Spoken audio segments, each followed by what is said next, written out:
مائی باپ، میں کوئی عادی چور نہیں ہوں، بلکہ میں تو چور ہی نہیں ہوں۔ وہ چہرے پر مسکنیت طاری کرتے ہوئے بولا، یہ لوگ مجھ پر جھوٹا الزام لگا رہے ہیں، یہ لوگ مجھ پر جھوٹا الزام لگا رہے ہیں۔ کچھ نہیں چرایا میں تو چودھری صاحب کی حویلی میں بھی داخل نہیں ہوا تھا۔ میں نے چور کی فریاد پر روح سخن کو دیر کی جانب موڑا اور سوال کیا، ابھی تھوڑی دیر پہلے تم نے مجھے بتایا ہے کہ اس بدذات نے چودھری صاحب کی حویلی میں چوری کی ہے، مگر یہ تو صاف انکاری ہے۔ تم کیا کہتے ہو اس بارے میں؟ جناب، یہ کمینہ سراسر جھوٹ بول رہا ہے، وہ ناگواری سے شاکر کو گھورتے ہوئے بولا، ہم نے اسے حویلی کے اندر سے پکڑا ہے۔ جھوٹ یہ لوگ بول رہے ہیں جی۔ شاکر نے مدب طلب نظروں سے مجھے دیکھا اور بتایا، ان لوگوں نے مجھے حویلی کے پچھواڑے سے پکڑا ہے اور بہت زیادہ مارا بھی ہے۔ آپ مجھ سے بڑی قسم لے لیں جناب، میں نہ تو چودھری صاحب کی حویلی میں داخل ہوا ہوں اور نہ ہی میں نے کوئی چوری کی ہے۔ یہ ماجرا کیا ہے قدیر؟ میں نے سوالیہ انداز میں چودھری بشارت علی کے بندے کی طرف دیکھا۔ جناب، جھوٹ ہم نہیں، یہ لفنگا بول رہا ہے، قدیر نے جھارانہ انداز میں کہا۔ آپ اسے ٹرائل روم میں لے جا کر ذرا سختی کریں تو یہ سب کچھ اگل دے گا۔ اس کی زبان کو کس طرح کھلوانا ہے یہ میں خود طے کروں گا، میں نے ٹھہرے ہوئے لہجے میں کہا۔ تم صرف مجھے اتنا بتاؤ کہ اس نے چودھری صاحب کی حویلی سے کیا چورایا ہے؟ وہ تو جناب ہم نے اسے واردات کرنے سے پہلے ہی پکڑ لیا، وہ اپنے بیان کو اب تبدیل کرتے ہوئے بولا۔ اگر اس پر ہماری نظر نہ پڑتی تو اس کا داؤ لگ جاتا، اور مگر پہلے تو تم بڑے یقین سے کہہ رہے تھے کہ شاکر نے چودھری صاحب کی حویلی میں چوری کی ہے۔ میں نے اس کی بات پوری ہونے سے پہلے ہی ٹوک دیا، اور اب تم کہہ رہے ہو کہ اگر تم لوگ اسے پکڑ نہ لیتے تو یہ واردات کرنے میں کامیاب ہو جاتا۔ اس غلط بیانی کا مطلب کیا ہے آخر؟ وہ جناب، میرے کہنے کا مطلب یہی تھا کہ وہ اب کے سنبھلتے ہوئے بولا، اس کو موقع مل نہیں سکا، ورنہ شرنا کے قصے بعد میں چھیڑنا۔ میں نے ذرا آپ کے تیز انداز میں کہا، صرف یہ بتاؤ کہ اس نے چودھری کی حویلی سے کچھ چرایا بھی ہے یا نہیں؟ اسے کچھ بھی چرانے کا موقع نہیں مل سکا، اس نے کہا۔ قدیر کی پسائی کو دیکھ کر مجھے یقین آ گیا کہ اس معاملے کے پیچھے کوئی اور ہی کہانی ہے۔ جو کچھ نظر آ رہا ہے یا یہ کہ جو کچھ دکھانے کی کوشش کی جا رہی ہے، حقیقت اس سے بالکل مختلف تھی۔ قدیر کا جاہرانہ انداز اور پھر اچانک نرم پڑ جانا اس امر پر دلالت کرتا تھا کہ دال میں کچھ ضرور کالا ہے۔ میں نے اپنا ایک خاص انداز میں ذہن بنانے کے بعد قدیر سے سوال کیا، حسین آباد میرے تھانے سے کوسوں دور تو نہیں؟ اتنا بڑا واقعہ ہو گیا اور چودھری صاحب کہیں نظر نہیں آ رہے، کہاں ہیں وہ؟ جناب، چودھری صاحب ادھر حویلی ہی میں ہیں، قدیر نے جواب دیا۔ ان کی طبیعت رات ہی سے ٹھیک نہیں تھی، اسی لیے انہوں نے مجھے تھانے بھیجا ہے۔ قدیر کی وضاحت سے میرا دل مطمئن نہیں ہو سکا۔ یہ تو مجھے بڑی ہی واضح انداز میں محسوس ہو گیا تھا کہ اس معاملے کے تہہ میں ضرور کوئی ہیرا پھیری ہے۔ اب یہ کیا ہیرا پھیری ہے، اس بات کا پتہ لگانے کے لیے ضروری تھا کہ میں قدیر کو فی الفور چلتا کر دوں اور مبینہ چور یعنی شاکر سے تنہائی میں پوچھ تاچھ کروں۔ اس فیصلے پر پہنچنے کے بعد میں نے قدیر سے کہا، ٹھیک ہے، سمجھ لو کہ میں نے اس بندے کو گرفتار کر لیا ہے، اب یہ میرے قبضے میں ہے، تم واپس جا سکتے ہو۔ جناب، میں چودھری صاحب کو جا کر کیا کہوں؟ اس نے سوالیہ نظر سے مجھے دیکھا۔ ان سے کہنا کہ میں چور سے کڑی پوچھ تاچھ کر رہا ہوں، میں نے گہری سنجیدگی سے جواب دیا۔ جو بھی نتیجہ برآمد ہوگا سامنے آ جائے گا۔ اگر شام تک چودھری صاحب کی طبیعت ٹھیک ہو جائے تو تھانے آ کر مجھ سے ملاقات کر لیں۔ بہت اچھا، وہ بولا۔ میں نے قدیر کو اطمینان اور تسلی کی خاطر اپنی جگہ بیٹھے کانسٹیبل اسلم کو بھی آواز لگائی۔ اگلے ہی لمحے وہ چراغی جن کی مانند میرے سامنے حاضر ہو گیا۔ میں نے تحکمانہ انداز میں کہا، اسلم، اس چور کی اولاد کو حوالدار جہانگیر کے حوالے کر دو۔ میں نے شاکر کی جانب اشارہ بھی کر دیا۔ میں تھوڑی دیر میں اس سے تفتیش کرتا ہوں۔ اوئے چلو، اسلم نے شاکر کی طرف دیکھتے ہوئے کہا، ادھر حوالات میں تمہاری خدمت کرتے ہیں۔ بات ختم کرتے ہی اسلم نے سوالی انداز میں میری طرف دیکھا تو میں نے نگاہوں میں اسے سمجھا دیا کہ ملزم شاکر کے ساتھ کسی بھی قسم کی سختی نہیں کرنا۔ اس نے ہاں میں گردن ہلائی اور شاکر کو لے کر چلا گیا۔ میرے ان جاہرانہ احکام نے قدیر کو بڑی حد تک مطمئن کر دیا۔ وہ بھی مجھے سلام کر کے رخصت ہو گیا۔ اس کے رخصت ہونے کا مطلب یہی تھا کہ اس کے ساتھ آنے والے 9 درجن افراد بھی تھانے کی حدود سے جا چکے تھے۔ ان کی طرف سے مطمئن ہونے کے بعد میں نے ایس آئی یونس مرزا کو اپنے پاس بلایا۔ یونس مرزا بہت ہی محنتی اور پرعزم پولیس آفیسر تھا۔ اس کا شمار ان پولیس اہلکاروں میں ہوتا تھا جن میں ترقی کرنے کی بے پناہ صلاحیت پائی جاتی ہے، اور دنیا کی کوئی بھی منفی طاقت ان کی ترقی کے راستے میں رکاوٹ نہیں بن سکتی۔ ان دنوں ایک خوفناک اور لرزہ خیز قتل کی تفتیش چل رہی تھی۔ اسی سلسلے میں نے ایک اہم مشن یونس مرزا کے حوالے کر رکھا تھا۔ ابھی میں نے اسی سلسلے میں اسے اپنے پاس بلایا تھا۔ اس نے میرے پاس آ کر سلیوٹ کیا اور بڑی شائستگی سے بولا، جی حکم کریں ملک صاحب۔ یونس، تم آج ہی لاہور روانہ ہو جاؤ۔ میں نے اس کی آنکھوں میں دیکھتے ہوئے گہری سنجیدگی سے کہا، میری ایس پی صاحب سے بات ہو گئی ہے، انہوں نے ہمارے مسئلے کے بارے میں لاہور اور پولیس ہیڈ کوارٹر کو بتا دیا ہے، وہ لوگ تم سے بھرپور تعاون کریں گے۔ ٹھیک ہے ملک صاحب، وہ فرما برداری سے بولا، میں 15-20 منٹ میں نکلتا ہوں، تمام تحقیقی اور تفتیشی کام کر کے واپس آنا ہے۔ میں نے اس پر واضح کرتے ہوئے کہا، اگر رات کو لاہور میں رکنا بھی پڑے تو رک جانا، خیر ہے۔ جی میں سمجھ گیا ہوں۔ وہ بھی ہاں میں گردن ہلاتے ہوئے بولا، فکر نہ کریں آپ ملک صاحب، میں آپ کی امیدوں پر پورا اترنے کی کوشش کروں گا۔ ایسا ہی یونس مرزا کو لاہور روانہ کرنے کے بعد میں نے چور شاکر کو اپنے پاس بلا لیا۔ تھوڑی ہی دیر بعد وہ میری میز کی دوسری جانب کھڑا تھا۔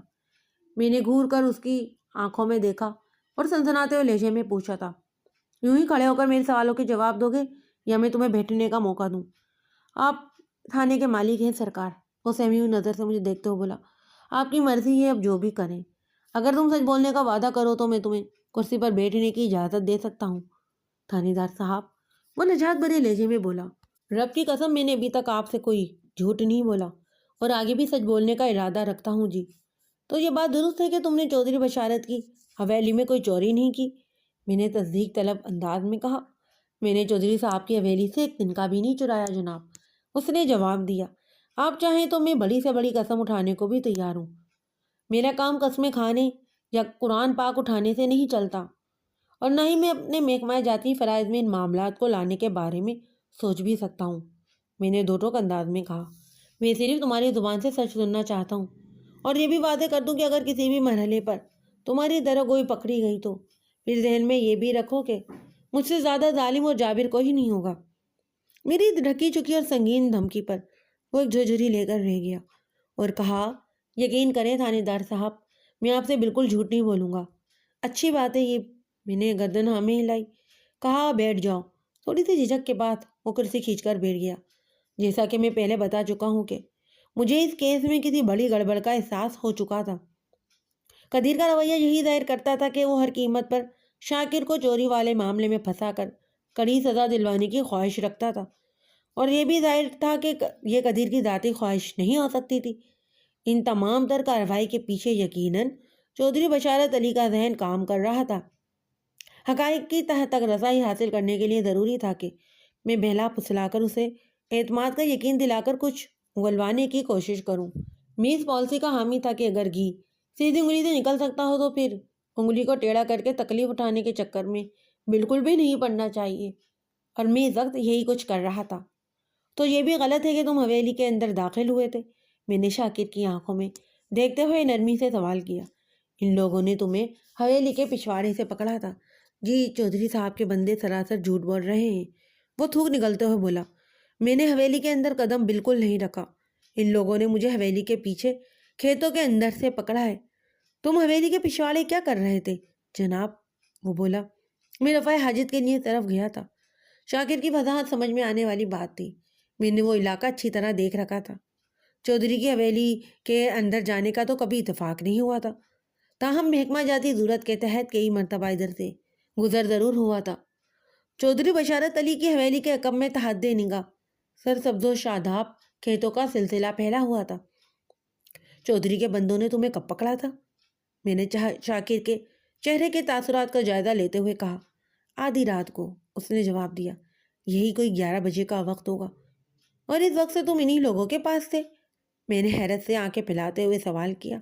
ہاں جی، وہ فریادی نظر سے مجھے دیکھتے ہوئے بولا، انہوں نے مجھے بہت مارا ہے جی، اور ٹھنڈی ٹھار رات میں مجھے باڑے میں بھی بند کر کے رکھا ہوا تھا۔ یہ بہت ظالم لوگ ہیں جناب۔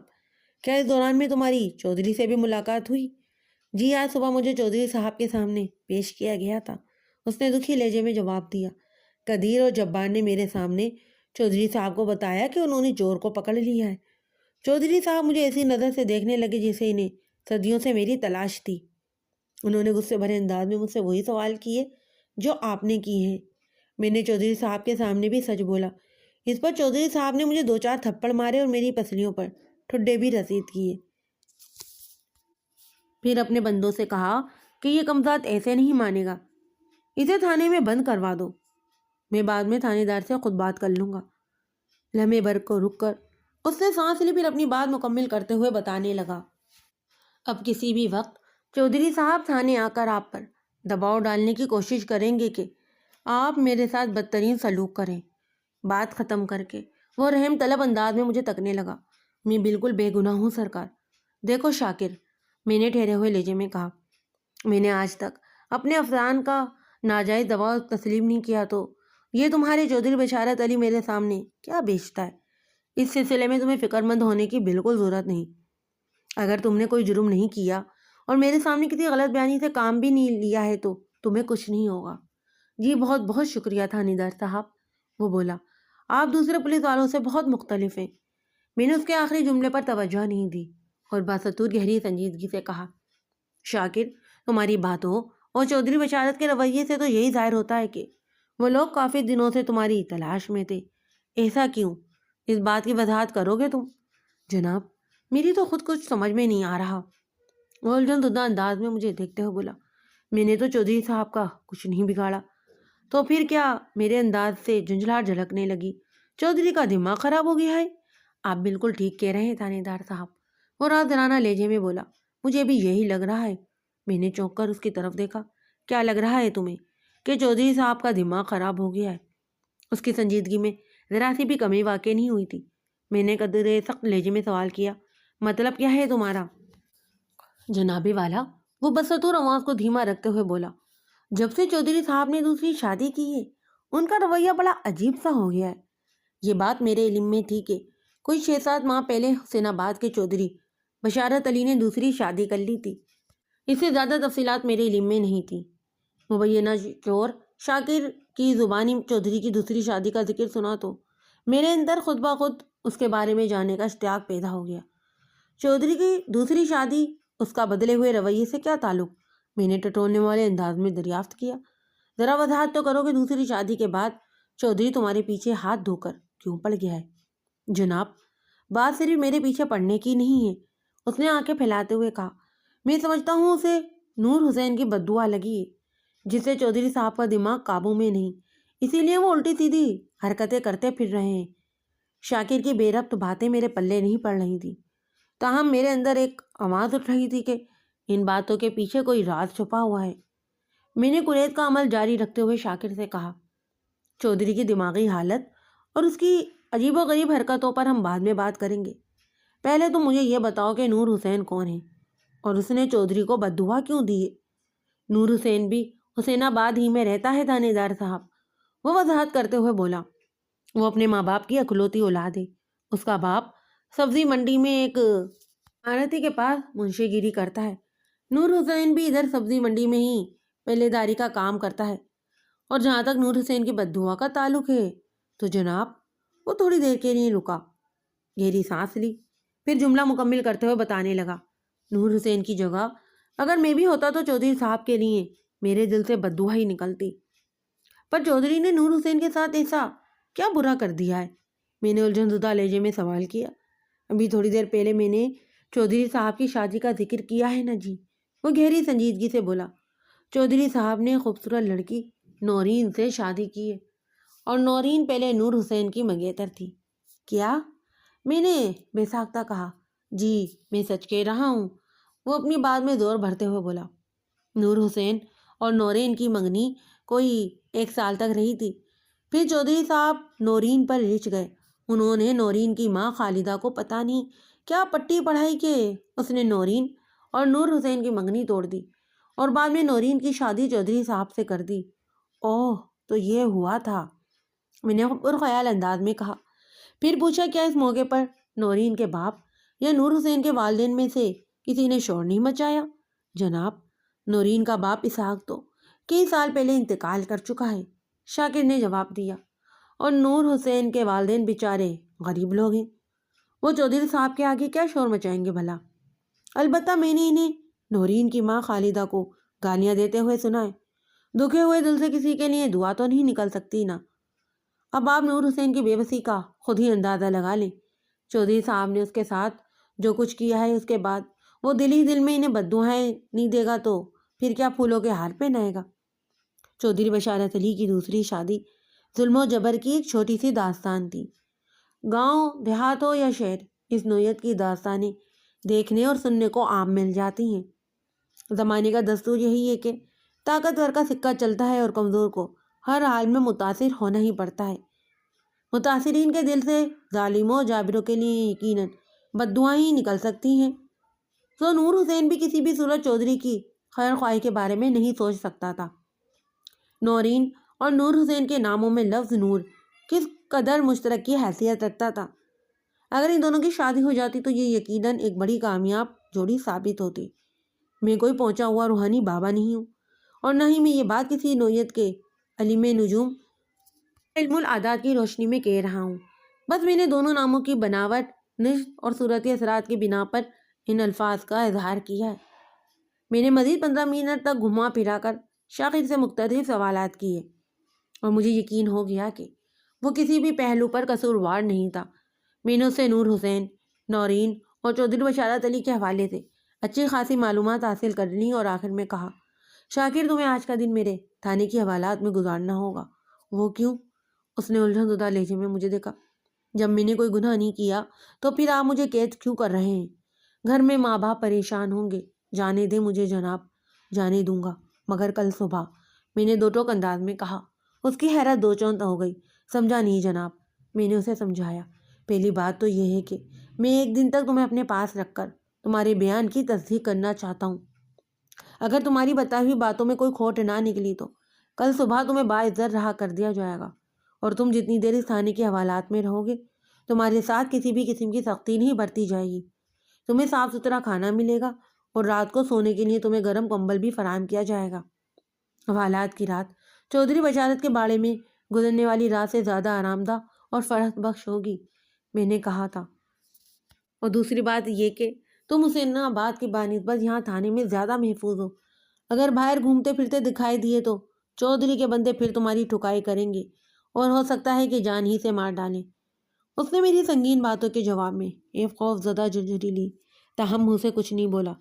میں نے اپنی بات مکمل کرتے ہوئے کہا، اور جہاں تک تمہارے ماں باپ کا تعلق ہے تو وہ اگر تمہیں ڈھونڈتے ہوئے یہاں آ گئے تو ان کی تسلی میں خود کرا دوں گا۔ تمہیں اس سلسلے میں پریشان ہونے کی ضرورت نہیں۔ میری بات اس کی سمجھ میں صحیح طور پر بیٹھ گئی تو اس نے گردن کو ہاں میں ہلایا اور وہ بڑی فرما برداری سے بولا، جی اچھا۔ میں نے حوالدار جہانگیر کو اپنے پاس بلا کر شاکر کے حوالے سے چند ضروری ہدایت دی۔ وہ شاکر کو اپنے ساتھ لے کر حوالات کی جانب بڑھ گیا۔ چودھری بشارت علی کی دوسری شادی میں میری دلچسپی اچانک بہت زیادہ بڑھ گئی تھی۔ شاکر نے اپنی سیدھی باتوں میں جو انکشاف کیے تھے وہ گہری توجہ کے متضادی تھے۔ آگے بڑھنے سے پہلے میں اس حوالے سے کچھ اور تفصیل آپ کی خدمت میں پیش کیے دیتا ہوں۔ جیسا کہ آپ جان چکے ہیں کہ نور حسین ایک کمزور اور غریب شخص تھا۔ وہ سبزی منڈی میں پلےداری کرتا تھا۔ اس کا باپ کریم بخش شجاعت مہر نامی ایک آڑتی کے پاس منشی لگا ہوا تھا۔ کریم بخش کے بارے میں مجھے یہ بھی پتہ چلا تھا کہ تحریک آزادی سے قبل وہ برش آرمی میں ایک سپاہی کی حیثیت سے خدمات انجام دے چکا تھا۔ وہ اس زمانے کا پرائمری پاس تھا، اس لیے شجاعت مہر نے اسے لکھنے پڑھنے کا کام دے دیا، جبکہ اس کے مقابلے میں نور حسین نے تو اسکول کا منہ ہی نہیں دیکھا تھا۔ جبھی وہ صحت مند اور توانا ہونے کے باوجود بھی سبزی اور پھل کے ٹوکرے اٹھانے پر مامور تھا۔ پرائمری تعلیم کو آپ حقارت کی نظر سے نہ دیکھیں۔ اگر آج کل کے نوجوانوں کو برا نہ لگے تو میں انتہائی معذرت کے ساتھ یہ ضرور کہوں گا کہ اس زمانے کا پرائمری آج کے ایم اے پاس سے زیادہ قابل اور ہونہار ہوا کرتا تھا۔ خیر، نور حسین کی نورین سے کوئی منگنی 1 سال تک رہی تھی۔ پھر چودھری بشارت کے بیچ میں کودنے سے یہ منگنی نہ صرف ٹوٹ گئی بلکہ چودھری اور نورین کی شادی بھی ہو گئی، اور اب اس واقعے کو گزرے کم و بیش 6 ماہ گزر گئے تھے۔ اس نہ کوئی گوار واقعہ بلکہ عظیم سہانیے پر کریم بخش اور اس کی بیوی چاند بیوی چودھری بشارت علی اور نورین کی ماں خالدہ کو پیٹھ پیچھے برا بھلا ہی کہہ سکتے تھے، سو وہ کہہ رہے تھے۔ اور جہاں تک نور حسین کا تعلق ہے تو وہ یقیناً دل محسوس کر رہ گیا ہوگا۔ وہ بھی چودھری کا بگاڑ تو کچھ نہیں سکتا تھا، بہرحال اسے چودھری کو بددعائیں دینے سے بھی کوئی روک نہیں سکتا تھا۔ مبینہ چور شاکر نے بھی اسی جانب اشارہ کیا تھا۔ شاکر ہی کے مطابق کافی عرصہ پہلے نورین کے باپ اسحاق کا انتقال ہو گیا تھا۔ نورین سے ایک چھوٹا بھائی عارف تھا جس کی عمر 14 سال کے آس پاس رہی ہوگی۔ نورین چودھری سے شادی کے وقت 20 سال کی تھی۔ اس شادی سے پہلے خالدہ کی گزر بسر کریانے کی ایک چھوٹی سی دکان پر تھی جو اس نے گھر کے ایک بیرونی کمرے میں کھولی ہوئی تھی۔ خالدہ خود ہی پورا دن وہ دکان چلاتی تھی، تاہم گائے بقائے عارف اور نورین بھی اس کی مدد کر دیا کرتے تھے۔ شادی کے بعد ان لوگوں کا رنگ ڈھنگ اور رہن سہن بالکل بدل کر رہ گیا تھا۔ نورین چھوٹی چودرائنی بن کر چودھری بشارت کی حویلی میں پہنچ گئی تھی۔ نورین ہی کے صدقے خالدہ کو بھی چودھری نے ایک صاف ستھرا مکان دلوا دیا تھا۔ اس کے علاوہ 5 ایکڑ زرعی زمین بھی اس کے نام کر دی تھی اور گائے بگائے مالی مدد بھی کر رہا تھا۔ گویا اب اسے کریانے کی دکان چلانے کی اب ضرورت ہی نہیں رہی تھی۔ وہ قانونی اور شرعی لحاظ سے چودھری بشارت علی کی ساس کا مقام حاصل کر چکی تھی۔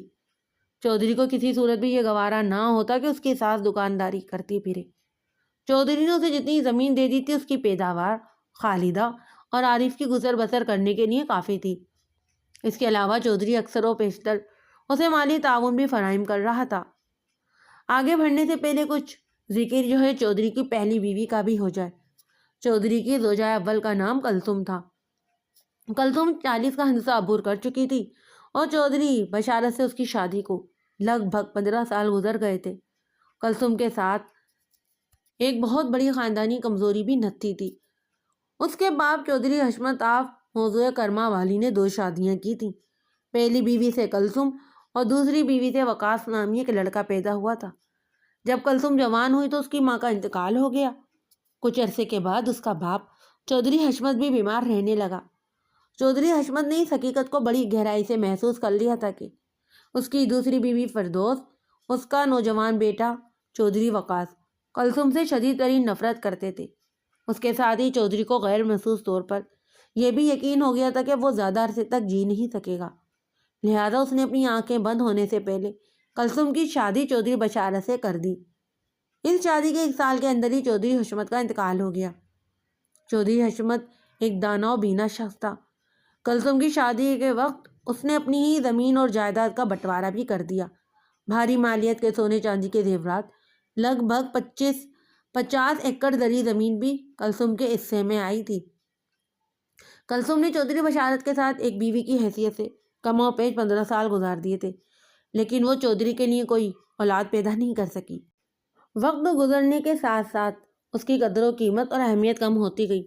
چنانچہ اب چودھری بشارت نے 6-8 مہینے پہلے نورین سے دوسری شادی کر لی تھی۔ چودھری بشارت کی حویلی میں ایک اہم کردار عرفان کا بھی تھا۔ عرفان کی عمر 6 سال تھی اور وہ چودھری کے چھوٹے بھائی چودھری شرافت علی کا بیٹا تھا۔ چودھری شرافت علی موضع رانی پور کا رہنے والا تھا۔ عرفان کو نہایت ہی کم عمری میں چودھری بشارت نے اڈاپٹ کر لیا تھا۔ کلثوم کی ایک بڑی خاندانی کمزوری کا میں نے جو ذکر کیا ہے، وہ کمزوری یہ تھی کہ اس کے آگے پیچھے کوئی نہیں تھا۔ شادی کے فوراً بعد اس کا میکا ختم ہو گیا تھا۔ اس کی سوتیلی ماں فردوس اور سوتیلا بھائی اس کی شکل تک دیکھنے کے روادار نہیں تھے۔ وہ اخلاقی مدد یا تعاون کرنا تو بہت دور کی بات ہے۔ لہذا شادی کے بعد چودھری بشارت اپنے بھتیجے عرفان کو اڈاپٹ کر رہا تھا تو وہ ایک لفظ مخالفت بھی اپنی زبان پر نہ لا سکی۔ اسی طرح جب چودھری نے دوسرا بیاہ رچایا تو وہ بھی صدا احتجاج بلند نہ کر سکی، کیونکہ وہ چودھری بشارت کے مزاج اور خود پسندگی سے اچھی طرح آگاہ تھی۔ اس کے پاس خاموش رہ کر اپنے حالات کے ساتھ سمجھوتہ کرنے کے سوا اور کوئی بھی چارہ نہیں تھا۔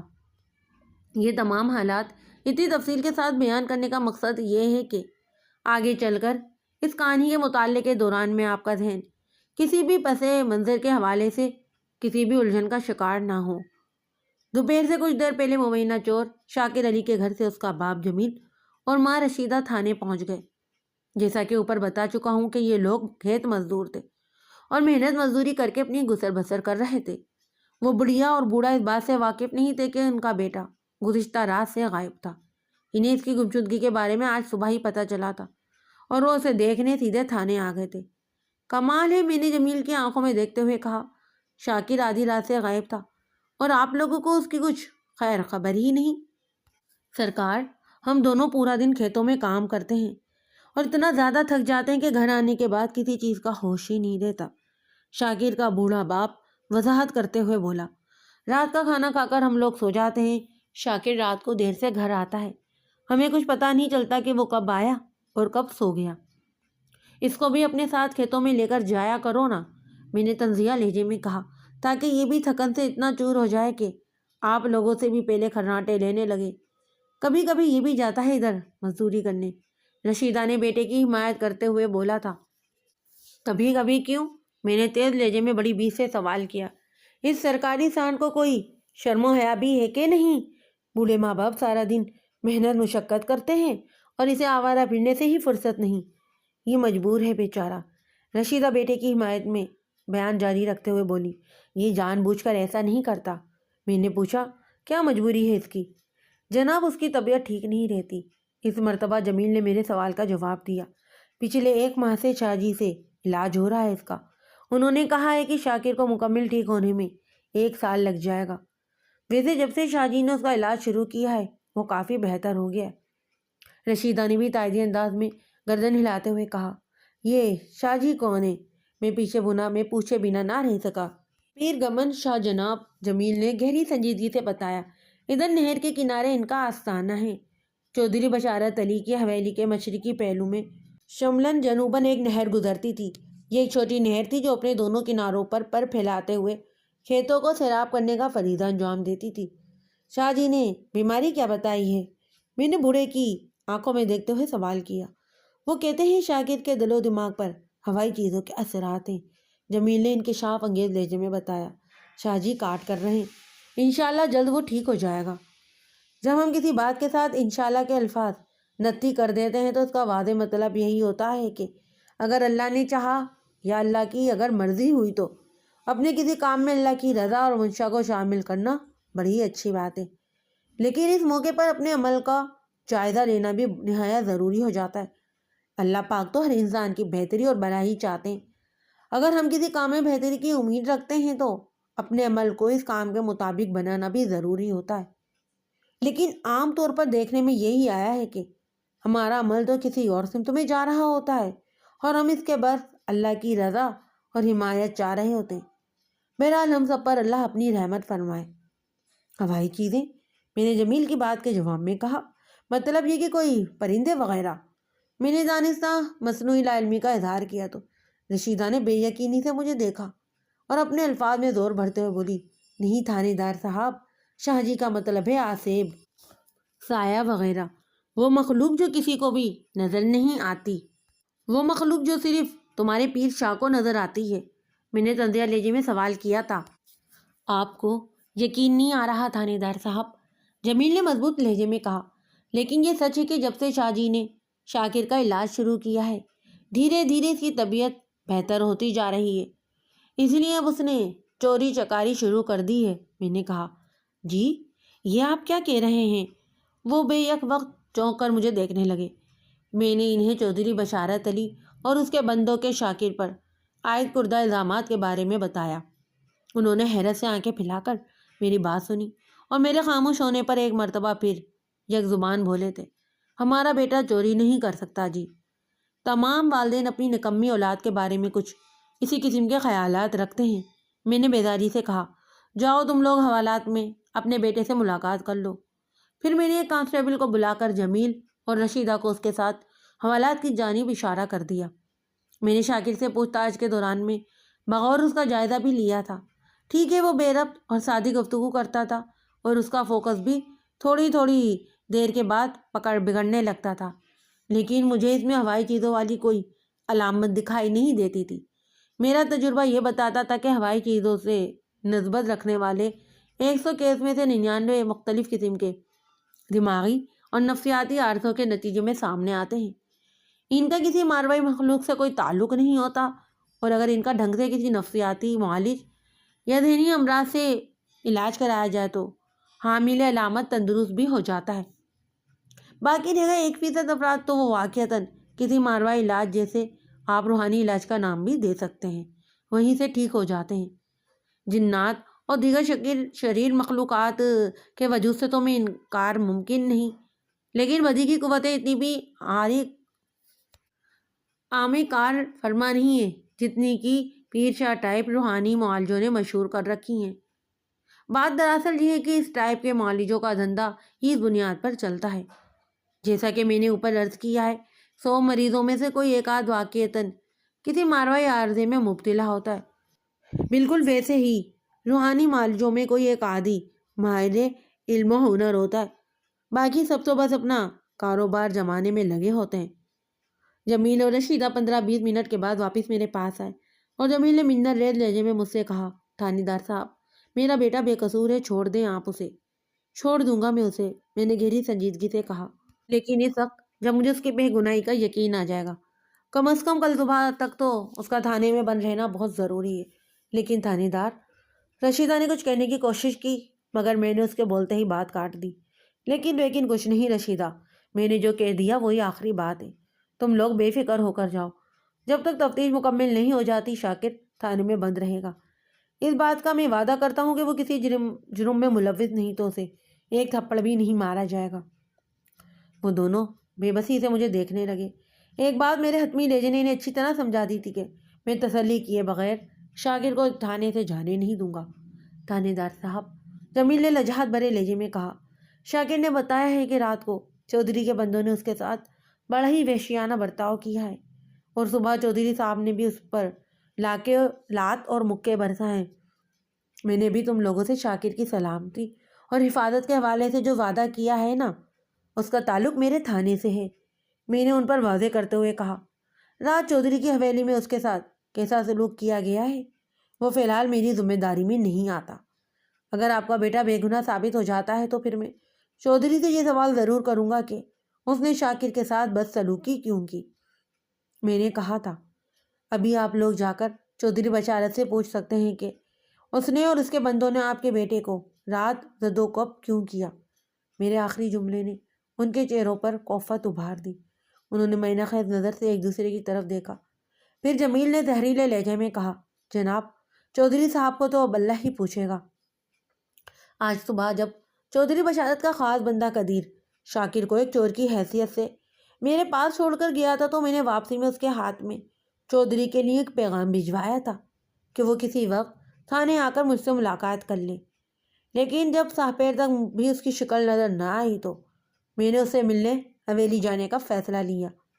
میں نے کانسٹیبل شوکت سے کہہ کر ایک ٹانگا منگوایا اور اسے ساتھ لے کر چودھری بشارت علی کی حویلی پہنچ گیا۔ اگرچہ شام ہونے میں بھی 2 گھنٹے باقی تھے، لیکن موسم سرما کی مہربانی سے ایسا محسوس ہو رہا تھا کہ اب تب میں مغرب ہونے والی ہے۔ حویلی کے داخلی گیٹ پر میں نے ٹانگا رکوایا اور چودھری کے لیے پیغام بھجوایا کہ میں ملک صفدر حیات تھانہ انچارج سے ملنے آیا ہوں۔ چودھری کے ملازم نے ہم دونوں کو بڑے احترام کے ساتھ وسیع و عریض بیٹھک میں بٹھایا اور خود چودھری کو ہماری آمد کی اطلاع دینے حویلی کے اندرونی حصے کی طرف چلا گیا۔ حویلی کے اندر آنے کا یہ میرا پہلا اتفاق تھا۔ میں نے اس روز چودھری کی حویلی کو جتنا دیکھا تھا اور جیسا پایا تھا اس کا نقشہ کھینچنا بھی ضروری سمجھتا ہوں، کیونکہ یہ زیر نظر کیس کا ایک اہم حصہ ہے۔ وہ ایک وسیع و عریض حویلی تھی جس کے مشرقی پہلو میں تھوڑے فاصلے پر ایک نہر رواں دواں تھی اور حویلی کے عقب میں یعنی کہ جنوب میں سرسبز شاداب کھیتوں کا سلسلہ بہت دور تک پھیلا ہوا تھا۔ موضع حسین آباد کے اندر سے گزرنے کے بعد گاؤں کے آخری حصے میں یہ حویلی واقع تھی۔ حویلی کے بڑے گیٹ سے اندر داخل ہوں تو بائیں جانب ایک وسیع و عریض بیٹھک بنی ہوئی تھی جس میں بے وقت کم از کم 100 افراد کے بیٹھنے کی گنجائش نظر آ رہی تھی۔ لوگوں کے بیٹھنے کے لیے وہاں مختلف قسم کی نشستیں رکھی نظر آ رہی تھیں، جن میں موڑے، کرسیاں اور صوفے اور فرشی نشست یعنی دریاں بھی بچھی ہوئی تھیں۔ میرے اندازے کے مطابق وہاں ہر انسان کو اس کے مرتبے کے مطابق بٹھایا جاتا تھا۔ بیٹھک کی دیواروں پر مختلف قسم کے فریم بھی آویزہ کیے گئے تھے جن میں زیادہ تر چودھری خاندان کے بزرگوں کی تصاویر لگی دکھائی دیتی تھی۔ اس بیٹھک کے متوازی گیٹ کے دائیں طرف ملازموں کے کمرے بنے ہوئے تھے جن کی تعداد 4 یا 5 تھی۔ اس کے بعد حویلی کا کشادہ صحن تھا جن میں دیواروں کے ساتھ پھلدار اور پھولدار دونوں طرح کے پودے اور درخت اپنی بہار دکھا رہے تھے۔ صحن کے عین وسط میں موٹے تنے والے سایہ دار بوڑھے برگد کا پیڑ بھی قبضہ جمائے کھڑا تھا۔ صحن کے اختتام پر حویلی کا رہائشی حصہ شروع ہو جاتا تھا جو حویلی کے اختتام تک چلا گیا تھا۔ اس رہائشی حصے کے بھی دو پورشن تھے جو تعمیر کے اعتبار سے جڑوا بھائی نظر آتے تھے۔ ایک حصے میں کلثوم اور دوسرے حصے میں نورین کی رہائش تھی۔ چودھری کا بھتیجا عرفان کلثوم والے حصے میں رہتا تھا، جبکہ دوسری شادی کے بعد چودھری بشارت کا زیادہ تر وقت حویلی کے اس حصے میں گزرتا تھا جہاں نورین رہتی تھی۔ وہ باڑہ جہاں پچھلی رات شاکر کو زد و کوب کیا گیا تھا وہ حویلی سے تھوڑے ہی فاصلے پر کھیتوں کے بیچوں بیچ واقع تھا۔ اس باڑے میں چودھری کے مال مویشی اور دیگر زرعی آلات رکھے جاتے تھے۔ باڑے کے اندر بھی ملازمین کے لیے 2-3 نیچی چھتوں والے کمرے بنے ہوئے تھے۔ شاکر کو بھی پچھلی رات جانوروں کی سنگت میں ہی گزارنی پڑی تھی۔ جو بندہ ہماری آمد کی اطلاع لے کر حویلی کے اندر گیا تھا تھوڑی ہی دیر کے بعد واپس آ گیا اور میری طرف دیکھتے ہوئے بولا، تھانے دار صاحب، آپ کو چودھری صاحب نے حویلی کے اندر بلایا ہے۔ میں نے سوال کیا، چودھری صاحب بیٹھک میں نہیں آ سکتے؟ ان کی طبیعت ٹھیک نہیں ہے جناب، ملازم نے جواب دیا، اسی لیے انہوں نے آپ کو اندر آنے کے لیے کہا ہے۔ شوکت علی، میں نے اپنے ساتھ آئے کانسٹیبل کی طرف دیکھتے ہوئے کہا، تم ادھر بیٹھک ہی میں بیٹھو، میں چودھری صاحب سے مل کر آتا ہوں۔ کانسٹیبل نے ہاں میں گردن ہلانے پر اکتفا کیا۔ میں ملازم کی رہنمائی میں بیٹھک سے نکل آیا اور کشادہ صحن کو عبور کر کے چودھری بشارت کی خوابگاہ میں پہنچ گیا۔ ملازم مجھے چودھری کے پاس چھوڑ کر خود چلا گیا۔ چودھری تکیوں سے ٹیک لگائے پلنگ پر نیم دراز تھا۔ اس نے حد الامکان گرم جوشی کے ساتھ مجھ سے مصافحہ کیا اور مجھے بیٹھنے کے لیے کہا۔ میں اس کے سامنے ہی ایک آرام دہ چوپی کرسی پر بیٹھ گیا جو یقیناً چودھری نے میرے لیے ہی وہاں رکھوائی تھی۔ چودھری صاحب، آپ نے اپنی طبیعت کو کیا کر لیا ہے؟ میں نے رسمی الگ سلگ کے بعد کہا تھا۔ بس ملک صاحب، موسم کا اثر ہے، وہ قدرے دھیمی آواز میں بولا۔ بخار اور زکام نے اپنے گجنے میں جکڑ رکھا ہے 2 دن سے، اسی لیے میں آپ سے ملاقات کرنے تھانے بھی نہیں آ سکا ہوں۔ آپ نہیں آئے تو کیا ہوا، میں آ گیا، میں نے اس کی آنکھوں میں دیکھتے ہوئے کہا۔ اپنا خیال رکھا کریں چودھری صاحب، اس عمر میں موسم کی ذرا سی اونچ نیچ کیا سے کیا کر کے رکھ دیتی ہے۔ چودھری بشارت کی عمر 50 سے اوپر تھی۔ اس عمر میں عموماً مرد کے جھکنے کے امکانات نہ ہونے کے برابر ہوتے ہیں۔ تاہم چودھری کی صحت اور سر کے بالوں وغیرہ سے یہی ظاہر ہوتا تھا کہ اس نے اپنی صحت اور جوانی کو مفت کا مال سمجھ کر بڑی بے دردی سے استعمال کیا تھا۔ میں نے اپنی بات میں اس کی عمر کے حوالے سے چٹکی لی تو وہ پھریری لے کر بولا، ملک صاحب، میرے آدھے سے زیادہ سفید بالوں کو دیکھ کر آپ میرے بارے میں کوئی ایسا ویسا اندازہ قائم نہ کریں۔ یہ تو دائمی نزلے کی وجہ سے سفید ہو گئے ہیں۔ میں تو اب بھی بہت سے جوانوں سے زیادہ جوان اور صحت مند ہوں۔ لگتا تھا کہ میں نے اس کی دکھتی رگ کو چھیڑ دیا تھا۔ میں نہیں چاہتا تھا کہ کوئی اختلافی موضوع میں الجھ کر وقت برباد کروں، لہٰذا میں نے صورتحال کو سنبھالتے ہوئے جلدی سے کہا، جناب، یہ بات تو میں نے آپ کی ناساز طبیعت کو دیکھتے ہوئے ایک مشورے کے طور پر کہی ہے، ورنہ آپ کی صحت اور جوانی پر تو کسی کو بھی شک نہیں ہو سکتا۔ اگر ایسی بات ہوتی تو آپ 6 ماہ پہلے 20 سال کی ایک لڑکی سے شادی نہ کرتے۔ میری وضاحت سن کر اس کی آنکھوں میں جگنو سے چمک اٹھے۔ اسی لمحے چودھری کا ملازم ایک ٹرے اٹھائے کمرے میں داخل ہوا۔ مذکرہ ٹرے انواع اقسام کی خرد و نوش چیزوں سے بھری ہوئی تھی۔ ملازم نے چودھری کے حکم پر ٹرے کو میرے قریب ایک میز پر رکھ دیا اور جانے کے لیے مڑا ہی تھا کہ چودھری نے اس سے پوچھا، تم نے بتایا تھا کہ تھانے دار کے ساتھ ایک سپاہی بھی آیا ہے، اس کے کھانے پینے کا بھی کوئی بندوبست کیا تم نے؟ جی چودھری صاحب، وہ گردن کو ہاں میں ہلاتے ہوئے بولا، آپ کے حکم کی تعمیل کر دی ہے جناب۔ ملازم کے جانے کے بعد چودھری میری جانب متوجہ ہوا اور ٹرے کی طرف اشارہ کرتے ہوئے بولا، ملک صاحب، باتیں تو ہوتی ہی رہیں گی، آپ ساتھ ساتھ یہ بھی لیتے جائیں۔ اس کی کیا ضرورت تھی چودھری صاحب؟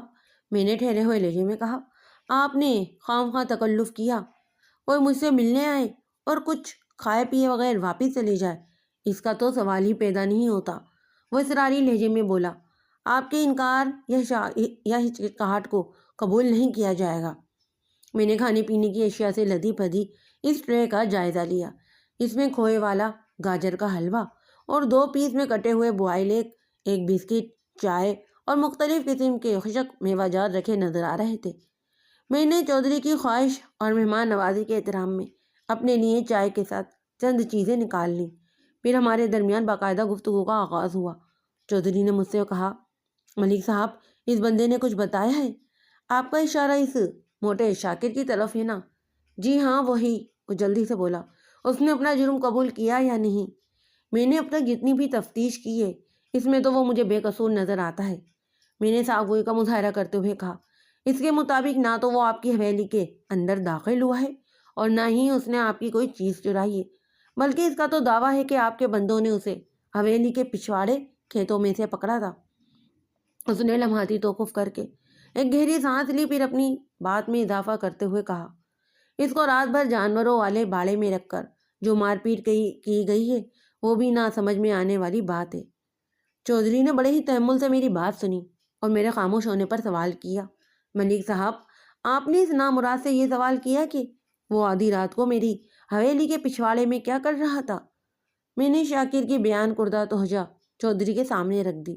وہ طنزیہ انداز میں مسکرایا اور بولا، اسے رفع حاجت کے لیے پورے گاؤں میں میری حویلی کا پچھواڑا ہی ملا تھا۔ شاید آپ کو معلوم نہیں کہ اس بدذات کا گھر اس حویلی سے کافی فاصلے پر گاؤں کے دوسرے حصے میں ہے اور اس کے گھر کے نزدیک بھی کھیتوں کی کوئی کمی نہیں۔ چودھری کی بات میں وزن تھا۔ مجھے یہ بھی اندازہ لگانے میں کوئی دقت محسوس نہ ہوئی کہ وہ شاکر کے حویلی کے پیچھے پائے جانے والے حوالے سے اپنے ذہن میں ایک مخصوص سوچ رکھتا تھا۔ میں نے یہ عقودہ اسی کے ہاتھوں کھلوانے کا فیصلہ لیا۔ چودھری صاحب لگتا ہے کہ آپ بھی اس بات سے متفق ہیں کہ شاکر آپ کی حویلی کے اندر داخل ہوا ہے اور نہ ہی اس نے حویلی کے اندر سے کوئی چیز چرائی ہے، لیکن آپ کو اس کی حویلی کے پچھواڑے موجودگی پر اعتراض ہے اور اس اعتراض کے پیچھے کوئی سنسنی خیز کہانی ہے۔ میں نے لمحاتی توقف کر کے اس کی آنکھوں میں دیکھا اور پوچھا، میں غلط تو نہیں کہہ رہا ہوں چودھری صاحب؟ اس کے چہرے پر آ کر ایک رنگ سا گزر گیا۔ مجھے یوں محسوس ہوا جیسے وہ بہت کچھ کہنا چاہتا ہو لیکن کسی سبب نے اس کی زبان کو روک لیا تھا۔ میں اس مذکرہ سبب تک رسائی کے لیے بے قرار ہو گیا۔ چودھری صاحب، میں نے اپنائیت بھرے لہجے میں کہا، میں آپ کا سچا ہمدرد ہوں۔ اگر آپ کو کسی بھی حوالے سے شاکر پر کسی بھی قسم کا کوئی خاص شک ہے تو وہ معاملہ مجھ سے چھپانے کی کوشش نہ کریں۔ اگر آپ کو قانون کی مدد اور تعاون چاہیے تو سب کچھ کھول کر بیان کرنا ہوگا۔ چند لمحات کے لیے وہ مجھے کسی گہری سوچ میں غرق دکھائی دیا، پھر ایک فیصلے پر پہنچتے ہوئے ٹھہرے لہجے میں بولا، میرا خیال ہے کہ مجھے آپ پر بھروسہ کر ہی لینا چاہیے، یہ آپ کا ایک دانش مندانہ فیصلہ ہوگا۔ میں نے سراہنے والے انداز میں کہا، آئیں آپ میرے ساتھ۔ وہ اٹھ کر کھڑے ہوتے ہوئے بولا، میں آپ کو پہلے کچھ دکھاتا ہوں، پھر آرام سے بیٹھ کر بات کریں گے۔ میں شاید خود نوش سے بڑا کامل انصاف کر چکا تھا۔ چودھری کو دیکھ کر میں نے بھی اپنی نس چھوڑ دی۔ چودھری بشارت کا پراسرار انداز بتا رہا تھا کہ وہ کوئی سنسنی خیز انکشاف کرنے جا رہا ہے۔ میں اس کی مویت میں چلتے ہوئے حویلی کے رہائشی حصے میں سے گزرتے ہوئے عقبی حصے میں پہنچ گیا۔ رہائشی حصہ حویلی کی چار دیواری کے اندر تعمیر کیا گیا تھا۔ وہ اس طرح کہ حویلی کی بیرونی دیوار اور رہائشی عمارت کے پیچھے 8-10 فٹ جگہ خالی چھوڑ دی گئی تھی تاکہ تازہ ہوا آسانی سے گزر کر حویلی کے اندرونی حصوں میں تازگی اور فرحت کو جگا سکے۔ میں چودھری کی رہنمائی میں اسی خالی حصے میں پہنچ گیا۔ یہاں ایک جانب حویلی کی اونچی دیواروں اور دوسری طرف رہائش کا عقب تھا۔ حویلی کی چار دیواری کی اونچائی لگ بھگ 10 فٹ رہی ہوگی۔ وہ ایک مضبوط فصل نما دیوار تھی۔ ملک صاحب، میں آپ کو اپنی ایک ایسی پریشانی کے بارے میں بتا رہا ہوں جو میرے اور میری بیوی کے سوا اور کسی کے علم میں نہیں۔ وہ گمبھیر آواز میں بولا، مجھے امید ہے کہ آپ اپنی تحقیق کے دوران میں حتی الامکان اس راز کی حفاظت کریں گے۔ بات ختم کر کے اس نے امید بھری نظر سے مجھے دیکھا تو میں نے تسلی بھرے لہجے میں کہا، بالکل بے فکر ہو جائیں آپ، سمجھے آپ کا راز میرا راز ہے۔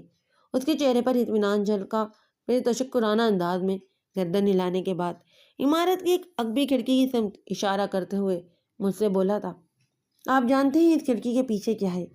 ظاہر ہے میں نہیں جانتا تھا، میں نے تو اس حویلی میں آج پہلی مرتبہ قدم رکھا تھا، لہٰذا میں نے بڑی سادگی سے کہہ دیا کہ میں نہیں جانتا۔ یہاں اچھی خاصی سردی ہو رہی ہے، چودھری نے سرسری انداز میں کہا، چلیں اندر بیٹھ کر اطمینان سے بات کرتے ہیں۔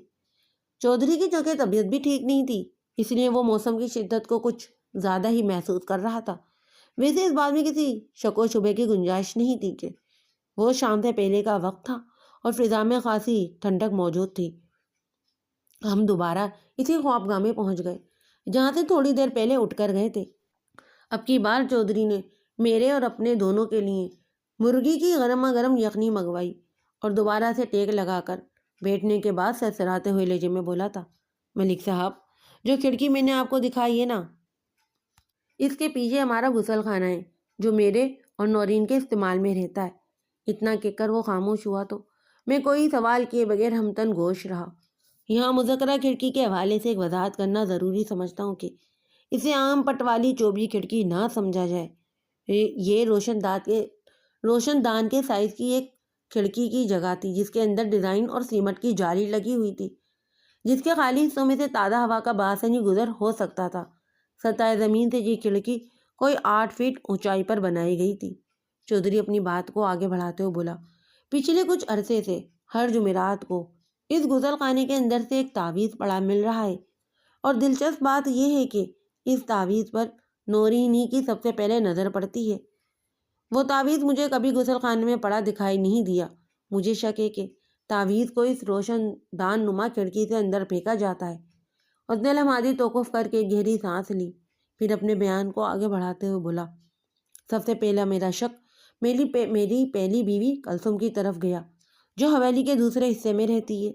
ظاہر ہے اس کی موجودگی میں نے نورین سے دوسری شادی کی ہے۔ کوئی بھی عورت اپنی سوکن کو برداشت نہیں کر سکتی۔ کلثوم بظاہر تو میری نورین سے شادی کی مخالفت نہیں کر سکتی تھی۔ ہو سکتا ہے کہ اس کے دل میں بہت زیادہ غم و غصہ بھرا ہوا ہو، اسی لیے میرا دھیان سب سے پہلے کلثوم کی طرف گیا تھا۔ ظاہر ہے اس نازک معاملے پر اگر میں براہ راست اس سے بات کرتا تو وہ واقعتاً اس گندے کھیل میں ملوث ہوتی تو میرے پوچھنے پر وہ صاف مکر جاتی۔ لہٰذا میں نے نہایت ہی رازداری کے ساتھ اس پراسرار کھیل کی چھان بین کا کام شروع کر دیا۔ ایک بات تو طے ہے کہ کلثوم حویلی کے اس حصے میں قدم بھی نہیں رکھتی، لہٰذا یہ سوچنا کہ وہ خود آ کر غسل خانے میں تعویذ رکھ جاتی ہوگی بالکل غلط ہے۔ اسی طرح یہ بھی ناممکن ہے کہ وہ حویلی کے پچھواڑے جا کر کھڑکی کے راز سے غسل خانے کے اندر تعویذ پھینکتی ہو۔ اب ایک ہی امکان باقی رہ جاتا ہے کہ اگر کلثوم اس کھیل میں شامل ہے تو وہ اپنے کسی وفادار سے یہ کام کرواتی ہوگی۔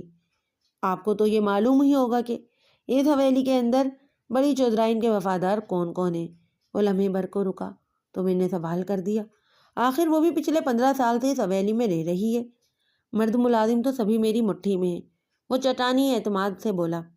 ان بندوں کے علاوہ 2 ملازم عورتیں اس حویلی میں کام کرتی ہیں۔ بشیرہ نورین کی خدمت پر مامور ہے اور سغرا کلثوم کی خدمت کے لیے۔ بشیرہ کو تو میں نے کچھ عرصے پہلے ہی ملازم رکھا ہے، دوسری شادی کے بعد، لیکن سغرا پچھلے 10 سال سے کلثوم کے ساتھ ہے۔ میرا شک اسی پر جا رہا تھا۔ میں نے پچھلے کئی روز سے اس کی کڑی نگرانی کروا کے بھی دیکھ لی، وہ اس شیطانی چکر میں ملوث نہیں پائی گئی۔ ہر طرف سے ناکام ہونے کے بعد میرے ذہن میں یہ خیال پیدا ہوا کہ یہ کسی باہر کے آدمی کی کارستانی ہے۔ اس خیال کے ساتھ ہی میں نے قدیر اور جبار کو تاکید کر دی کہ وہ حویلی کے عقبی حصے پر گہری نگاہ رکھیں۔ چنانچہ پچھلی رات انہوں نے شاکر کو حویلی کے پچھواڑے مشکوک انداز میں ٹہلتے ہوئے پکڑ لیا۔ میں مانتا ہوں کہ وہ حویلی کے اندر داخل نہیں ہوا اور نہ ہی اس نے یہاں سے کچھ چرایا ہے، لیکن جو صورتحال میں نے آپ کو بتائی ہے اس کی روشنی میں میرا دھیان کسی اور طرف جا ہی نہیں سکتا۔ اب وہ آپ کے قبضے میں ہے، اس کی زبان کھلوانا باپ کا کام ہے۔ پچھلی رات آپ کے ملازموں نے اسے باڑے میں رکھ کر خوب مارا پیٹا ہے۔ میں نے گہری سنجیدگی سے کہا، آج صبح جب اسے آپ کے سامنے پیش کیا گیا تو آپ نے بھی اس کی ٹھکائی لگائی ہے۔ کیا اس نے آپ کے سوالوں کے جواب میں کچھ بتایا؟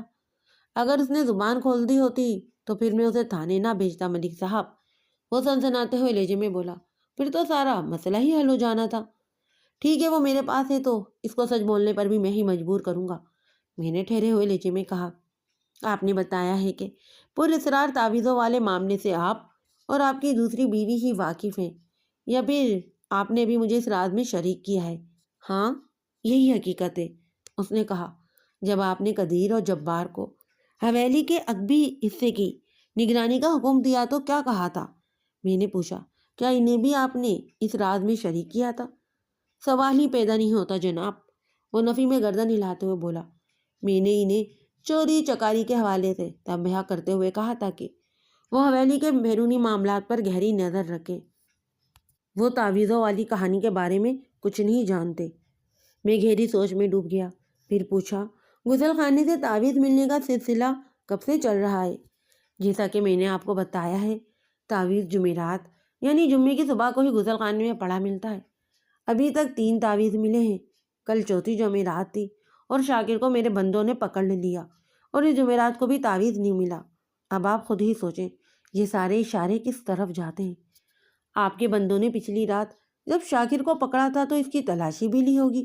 میں نے ایک اہم سوال کیا، کیا اس کی جامع تلاشی سے کوئی تعویذ وغیرہ برآمد ہوا؟ نہیں جناب، اس کے پاس سے کوئی بھی ایسی چیز برآمد نہیں ہوئی، حتیٰ کہ ایک پھوٹی کوڑی بھی نہیں۔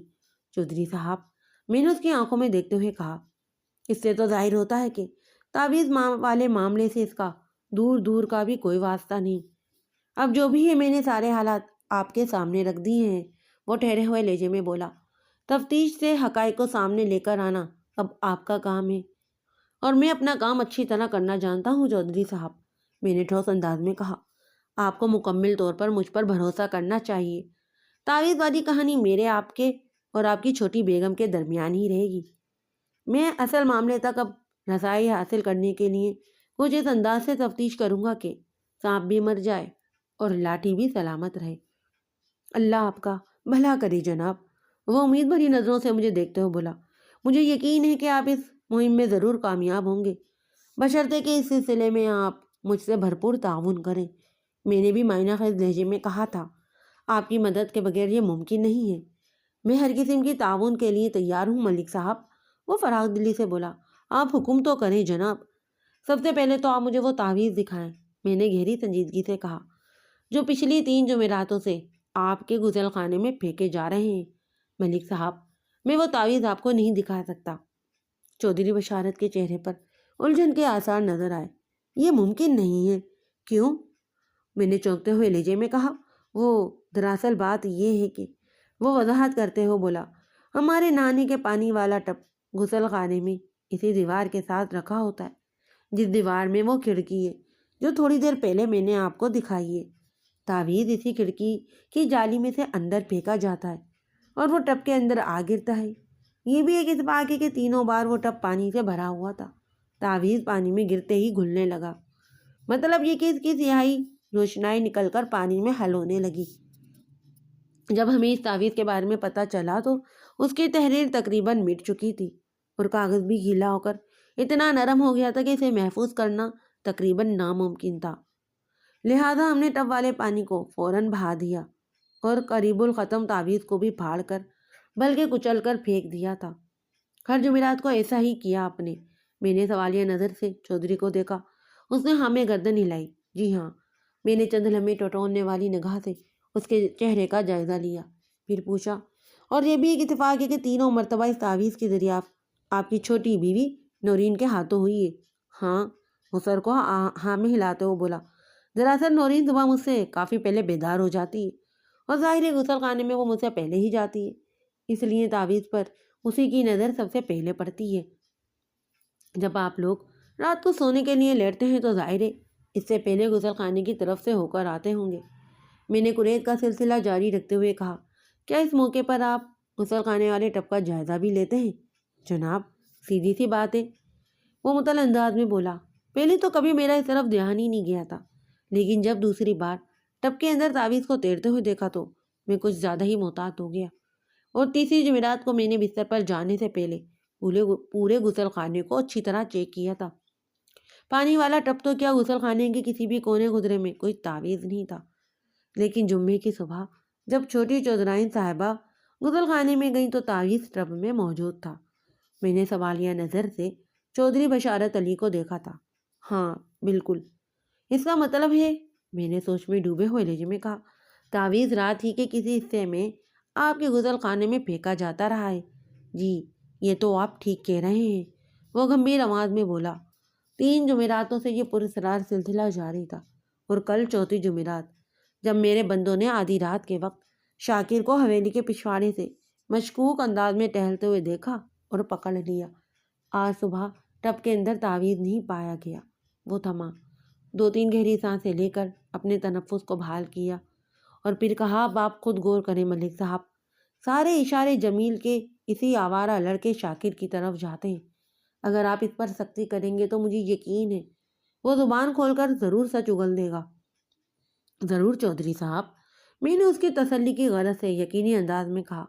میں تو اس سے ایسی کڑی تفتیش کروں گا کہ اب اسے نانی دادی خواب میں آ جائے گی۔ اس سلسلے میں آپ بالکل بے فکر ہو جائیں۔ میں چونکہ تعویذ والے معاملے کو پھیلانا نہیں چاہتا تھا، اس لیے ڈھکے چھپے الفاظ میں بدبخت سے پوچھ تاچھ کی تھی۔ وہ تشویش بھرے انداز میں بولا، سب کے سامنے میرا زور اسی بات پر تھا کہ وہ چوری کی غرض سے یہاں آیا تھا، لیکن آپ تو حقیقت حال سے اب واقف ہو چکے ہیں۔ آپ اس کے زبان سے سب کچھ بآسانی اگلوا سکتے ہیں۔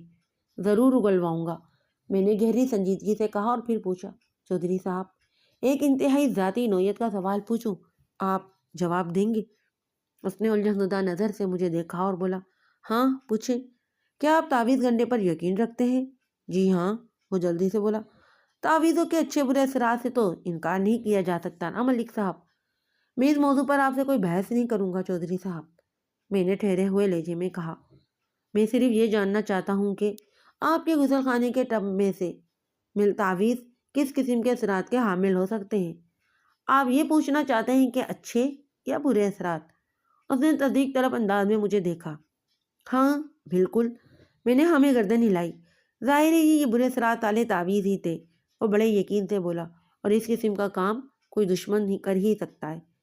یہ تو سمجھ میں آنے والی بات ہے، وہ مضبوط لہجے میں بولا۔ چودھری صاحب، میں نے اس کی آنکھوں میں دیکھتے ہوئے کہا، آپ گاؤں کے بادشاہ ہیں، حسین آباد میں رہنے والا کوئی بھی شخص آپ سے دشمنی کے بارے میں سوچ بھی نہیں سکتا، پھر ایسی نازیبہ حرکت کی جرت کون کر سکتا ہے؟ ملک صاحب، انسان کے جہاں 100 دوست ہوتے ہیں وہاں ایک آدھ دشمن بھی ضرور ہوتا ہے، وہ گہری سنجیدگی سے بولا۔ یہ ٹھیک ہے کہ حسین آباد کے لوگ میری بہت زیادہ عزت کرتے ہیں، کسی کی مجال نہیں کہ وہ ایسی گری ہوئی حرکت کر سکے، لیکن یہ شیطان حسین آباد کے باہر سے بھی تو کوئی ہو سکتا ہے، اور یہاں کے کسی بندے کو اپنا اعلی کار بنا کر وہ ایسے اوچے مگر خطرناک ہتھکنڈے آزما سکتا ہے۔ آپ کی بات میں وزن ہے چودھری صاحب، میں نے کہا، پھر ایسے بیرونی دشمن کی نشاندہی بھی تو آپ ہی کو کرنا ہوگی۔ فوری طور پر تو میری کچھ بھی سمجھ میں نہیں آ رہا ملک صاحب، وہ چہرے پر تھکن کے آثار سجاتے ہوئے بولا۔ میں اس سلسلے میں اپنی سوچ کے گھوڑے دوڑانے کی کوشش کرتا ہوں، آپ شاگرد کا ٹرائل کریں، مجھے امید ہے کہ کوئی اچھا نتیجہ سامنے آئے گا انشاءاللہ، میں نے بھی پر اعتماد انداز میں کہا۔ پوچھا، چودھری صاحب پچھلی 3 جمعراتوں سے آپ کے غسل خانے کے ٹب میں تعویذ ملنے کا سلسلہ جاری رہا ہے، اس کے اثرات بد آپ پر ظاہر ہوئے یا نہیں؟ مجھ پر تو نہیں، پر نورین پر ظاہر ہوئے ہیں، اس نے بتایا۔ مطلب؟ میں نے حیرت بھری نظر سے اس کی طرف دیکھا۔ جس جمعے کی صبح وہ تعویذ ملتا تھا، نورین کے سر میں پورا دن شدید درد ہوتا رہتا تھا، چودھری نے میرے سوال کے جواب میں بتایا۔ پھر وقت گزرنے کے ساتھ ساتھ درد کم ہوتے ہوتے بالکل ختم ہو جاتا۔ 3 مرتبہ ایسا ہی ہوا ہے، لیکن آج ایسی کوئی بات نہیں ہوئی، وہ صبح سے بالکل ٹھیک ٹھاک ہے، ایک بار بھی اس نے سر میں درد کی شکایت نہیں کی، اور اس کا سبب بھی آپ کے سامنے ہے ملک صاحب۔ پچھلی رات شاکر کو غسل خانے میں تعویذ پھینکنے کا موقع نہیں مل سکا تھا، اس کی تان پھر گھوم پھر کر جمیل کے نکمے بیٹے شاکر پر ہی آ کر ٹوٹتی تھی۔ میں نے اس حوالے سے چودھری کو زیادہ چھیڑنا مناسب نہ جانا اور سوچ میں ڈوبے ہوئے لہجے میں کہا، تو اس کا مطلب ہے کہ یہ ساری مجرمانہ کارروائی آپ کی چھوٹی بیوی نورین کے خلاف کی جا رہی ہے؟ ہاں مجھے بھی یہی لگتا ہے، وہ تازی انداز میں گردن ہلاتے ہوئے بولا۔ اسی لیے میرا دھیان سب سے پہلے کلثوم کی طرف گیا تھا، لیکن وہ مجھے اس معاملے میں کہیں نظر نہیں آتی۔ اب اس مسئلے کو آپ ہی نے حل کرنا ہے۔ ٹھیک ہے، میں ضرور حل کروں گا، میں نے کہا۔ آپ اس بارے میں اور بھی جو کچھ جانتے ہیں وہ مجھے بتا دیں۔ ہمارے درمیان مزید 15-20 منٹ تک اسی موضوع پر گفتگو ہوتی رہی، پھر میں چودھری سے اجازت لے کر اس کی حویلی سے نکل آیا۔ جب ہم ٹانگے میں بیٹھ کر حسین آباد سے تھانے کی جانب روانہ ہوئے تو رات کا اندھیرا پھیل چکا تھا۔ میں نے حویلی چھوڑنے سے پہلے وہ غسل خانہ بھی اچھی طرح دیکھ لیا تھا جہاں پچھلی 3 جمعراتوں سے پانی والے ٹب میں تعویذ پڑا ہوا مل رہا تھا۔ ٹب اور جالی دار سیمنٹ کی روشن نما کھڑکی کی پوزیشن یہی بتاتی تھی کہ وہیں سے کوئی تعویذ کو غسل خانے کے اندر پھینکا کرتا تھا۔ یہ جو کوئی بھی تھا، مجھے اسی کو تلاش کرنا تھا جبھی اس معاملے کا جو ہے عقدہ کھل سکتا تھا۔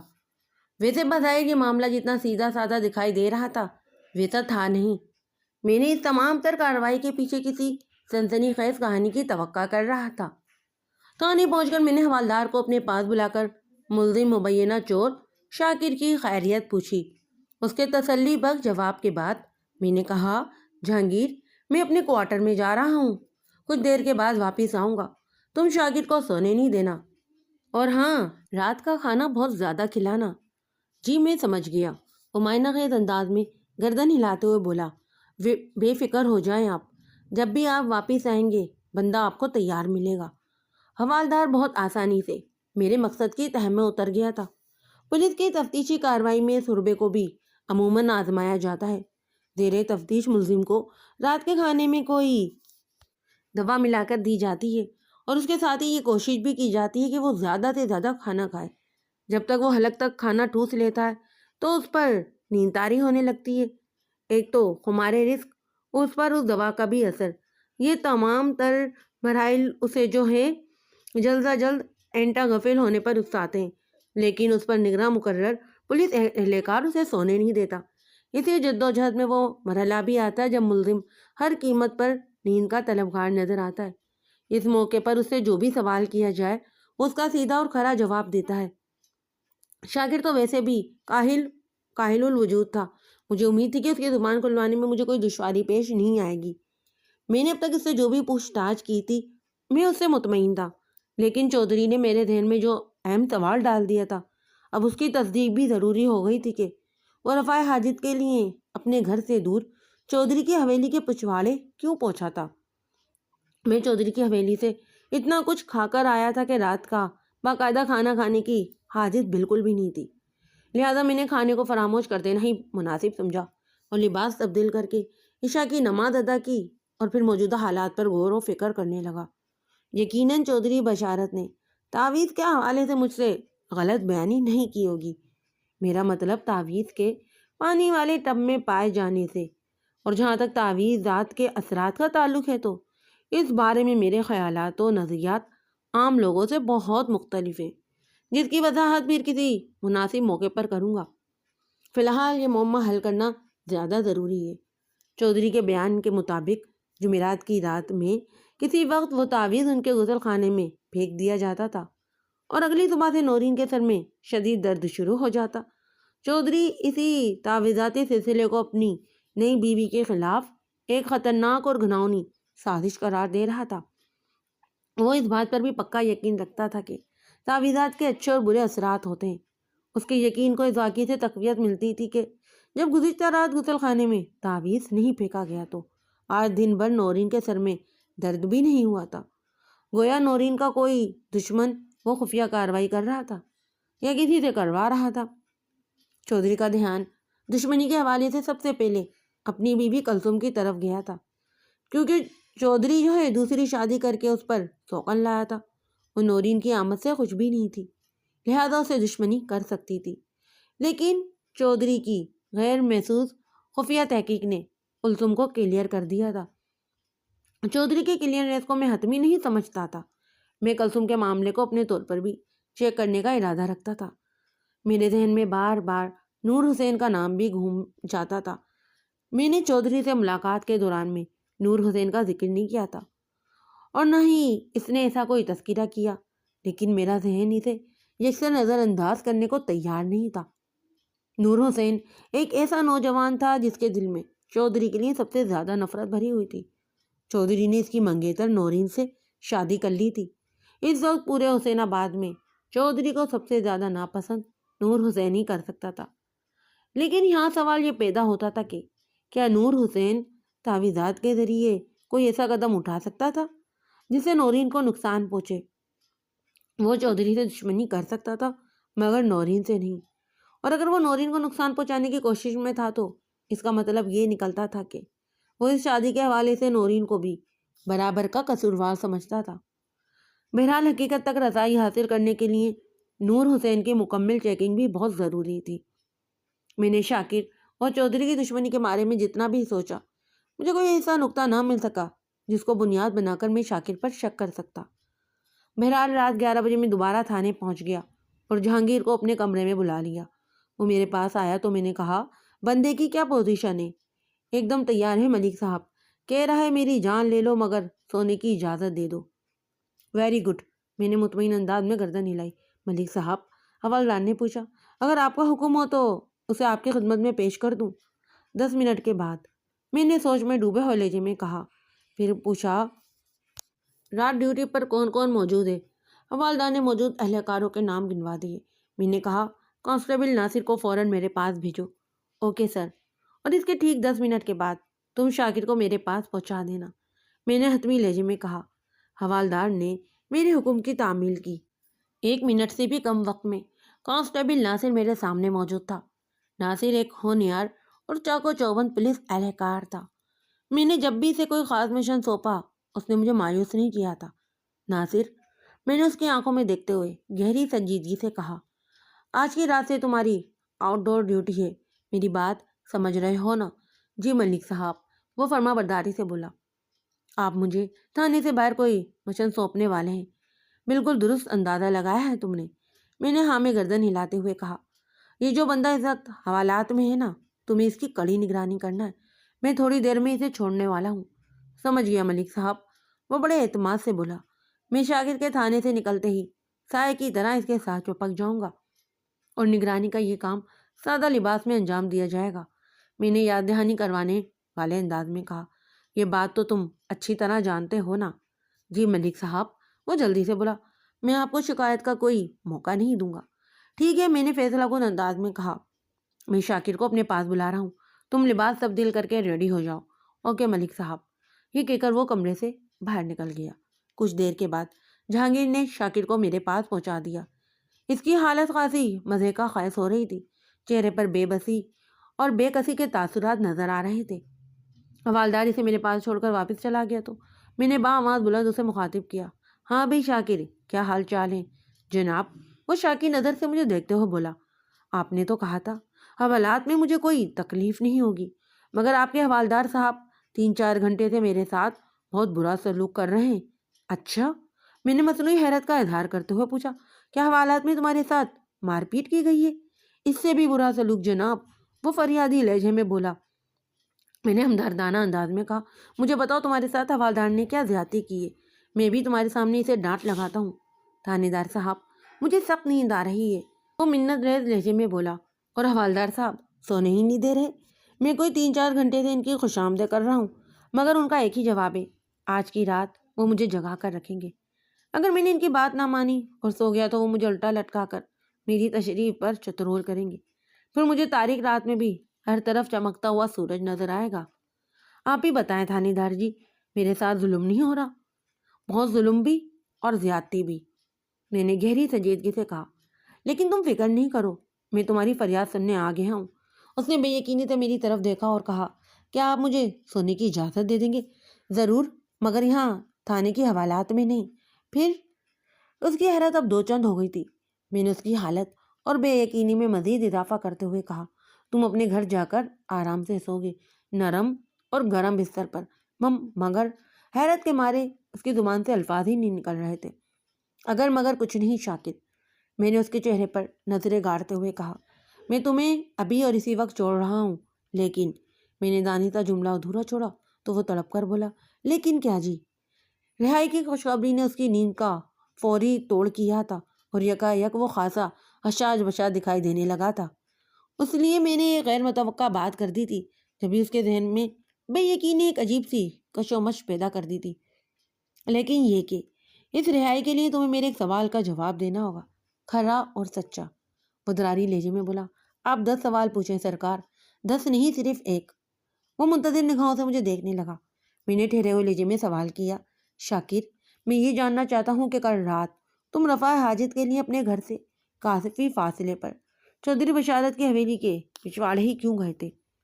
یہ کام تو تم کسی اور جگہ پر بھی کر سکتے تھے، حسین آباد میں کھیتوں کی کوئی کمی تو نہیں؟ میرا سوال سن کر اس کے چہرے پر کچھ ایسے تاثرات ابھرے جیسے میں نے اس کی کوئی چوری پکڑ لی ہو۔ مجھے یقین ہو گیا کہ شاکر کے ذہن میں کوئی ایسی خاص بات چھپی ہوئی ہے جو اس نے مجھے ابھی تک نہیں بتائی۔ شاکر، اسے تہذب کا شکار دیکھ کر میں نے دھمکی آمیز انداز میں کہا، اگر مجھے میرے سوال کا درست جواب نہ ملا تو میں تمہیں حوالدار جہانگیر کے حوالے کرنے پر مجبور ہو جاؤں گا، اس کے بعد وہ تمہارا جو بھی حشر کرے۔ نہیں سرکار۔ پھر میں نے تہمکانہ انداز میں کہا، تو پھر بتاؤ مجھے، کوئی خاص وجہ نہیں ہے جناب؟ خاص نہیں ہے تو عامی وجہ بتا دو۔ میں نے اپنی بار تیز نظروں سے اسے گھورا۔ وہ جی، وہ شاہ جی کا حکم تھا۔ وہ گھبراتے ہوئے بولا۔ کون شاہ جی؟ پیر شاہ جناب، اس نے بتایا، وہ میرا علاج کر رہے ہیں نا، تو یہ بھی اسی علاج کا حصہ ہے کہ تم چودھری بشارت کی حویلی کے پچھواڑے رفع حاجت کے لیے جاؤ۔ میں نے سخت لہجے میں کہا، اور وہ بھی آدھی رات کو؟ یہ وہ کس قسم کا علاج کر رہے ہیں؟ یہ تو انہیں کو پتہ ہوگا سرکار۔ وہ بے چارگی سے بولا، میں نے تو وہی کیا جو شاہ جی کا حکم تھا۔ کیا حکم دیا تھا تمہارے شاہ جی نے؟ شاہ جی نے فرمایا تھا کہ مجھے 41 جمعرات تک چودھری صاحب کی حویلی کے پچھواڑے آدھی رات کو رفع حاجت کے لیے جانا ہوگا۔ اس نے جواب دیا، آپ کو میرے ابا اور اماں نے بتایا ہے نا کہ آج کل شاہ جی سے میرا علاج چل رہا ہے۔ انہوں نے کہا ہے کہ میں 1 سال کے اندر بھلا چنگا ہو جاؤں گا۔ جمیل اور رشیدہ نے تمہارے علاج وغیرہ کا تو ذکر کیا ہے، میں نے سرسری انداز میں کہا، لیکن یہ 41 راتوں والے عمل کے بارے میں انہوں نے مجھے کچھ نہیں بتایا۔ ان کو اس معاملے کا پتہ ہی نہیں ہے جناب، وہ انکشاف انگیز لہجے میں بولا۔ شاہ جی نے یہ ہدایت صرف مجھے کی تھی، اور اس بات کا عہد بھی لیا تھا کہ میں اس بارے میں کسی کو نہیں بتاؤں گا اور نہ ہی کوئی ناغہ کروں گا۔ مجھے نہایت پابندی کے ساتھ پوری 41 جمعراتوں کو یہ عمل کرنا تھا، اور ابھی صرف 4 جمعرات ہی گزری تھی۔ اوہ! میں نے گہری سانس لی اور کہا، شاگرد تم نے شاہ جی کی دونوں ہدایت کی ایسی کی تیسی کر دی ہے۔ اس نے تم سے جو عہد لیا تھا اب تو وہ مکمل طور پر ٹوٹ چکا ہے۔ اب کیا کرو گے تم؟ کل شاہ جی کے آستانے پر حاضری دوں گا جناب، وہ پچھتاوے کے احساس کے ساتھ بولا۔ وہی بتائیں گے اب اس مسئلے کا کیا حل ہوگا۔ انہوں نے مجھے سختی سے تاکید کی تھی، ایک تو 41 جمعرات تک مجھے کوئی ناغہ نہیں کرنا، اور دوسرے جمعرات والے عمل کے بارے میں کسی کو نہیں بتانا۔ اور میں نے یہ معاملہ آپ کے سامنے کھول کر رکھ دیا ہے، اور یہ بھی طے ہے کہ میں 5ویں جمعرات کو چودھری کی حویلی کے پچھواڑے میں نہیں جا سکوں گا۔ اب اگر میں نے ادھر کا رخ کیا تو چودھری کے بندے پھر مجھے پکڑ لیں گے۔ پہلے وہ خود میری دھلائی کریں گے اور اس کے بعد آپ کے پاس تھانے میں جمع کرا دیں گے۔ شاہ جی کے علاج نے مجھے اچھا خاصا فائدہ ہو رہا تھا کہ یہ مصیبت نازل ہو گئی۔ تمہیں تکلیف کیا ہے شاکر؟ میں کچھ سمجھا نہیں۔ وہ الجھن انداز میں مجھے دیکھنے لگا۔ مطلب یہ کہ میں نے وضاحت کرتے ہوئے کہا، تمہیں بیماری کیا ہے آخر؟ پیر گھمن شاہ کس چیز کا علاج کر رہا ہے تمہارا؟ شاکر نے میرے سوال کے جواب میں جو کچھ بتایا وہ جمیل اور رشیدہ کی زبانی میں پہلے ہی سن چکا تھا۔ وہ نہایت سادگی سے بولا، جناب ہوائی چیزوں کا اثر ہے مجھ پر، اور شاہ جی اس اثر کی کاٹ کر رہے ہیں۔ میں نے تندیہ لہجے میں کہا، جی بالکل ٹھیک کہہ رہے ہیں آپ۔ وہ تیزی سے اپنی گردن کو ہلاتے ہوئے بولا، میں جب بھی ان کے پاس جاتا ہوں وہ لیمو کو میرے سر کے اوپر رکھ کر کاٹتے ہیں۔ میں نے افسوسناک اور رحم بری نظروں سے شاکر کو دیکھا اور پوچھا، یہ بتاؤ ہوائی چیزوں کے زیر اثر تم محسوس کیا کرتے ہو؟ بس جناب، وہ لاہنی انداز میں بولا، کسی کام کو دل نہیں چاہتا، بس عجیب سی حالت ہوتی ہے دماغ کی۔ یہ تو ہوائی چیزوں کے اثرات نہیں ہوتے، میں نے کٹیلے انداز میں کہا۔ پھر یہ کیا ہے جناب؟ وہ وحشت بری آواز میں بولا۔ میں نے بصدور طنزیہ لہجے میں کہا، یہ تو ایک خاص قسم کی بیماری کی علامت ہے۔ بیماری؟ وہ تشویش بھری نظر سے مجھے دیکھنے لگا۔ ہاں بیماری، اور اس خطرناک بیماری کا نام ہے حڈرامی۔ وہ حیرت سے منہ کھول کر میرا چہرہ دیکھنے لگا۔ اگلی صبح میں تیار ہو کر تھانے پہنچا تو اس معاملے کو حل کرنے کے لیے میرا ذہن ایک مخصوص لائحہ عمل تیار کر چکا تھا۔ رات میں نے اس کیس کے مختلف پہلوؤں پر ہر زاویے سے سوچا تھا، اور متعلقہ مشکوک افراد کی فہرست میں ایک اور بندے کا اضافہ ہو گیا تھا، اور وہ تھا پیر شاہ۔ راز شاکر سے ہونے والی گفتگو میں نے یہ فیصلہ کیا تھا کہ شاہ جی سے تفصیلی پوچھ گچھ مفید نتائج پر ہوگی، لہذا آج صبح میں نے شاہ جی کے آستانے سے ہی تفتیش کا آغاز کیا تھا۔ پیر گھمن شاہ کے لفظ میں گھمن کی وجہ تسمیہ کچھ اس طرح تھی کہ شاہ جی ہر ماہ مخصوص تاریخ کو نیاز کا اہتمام کرتا تھا۔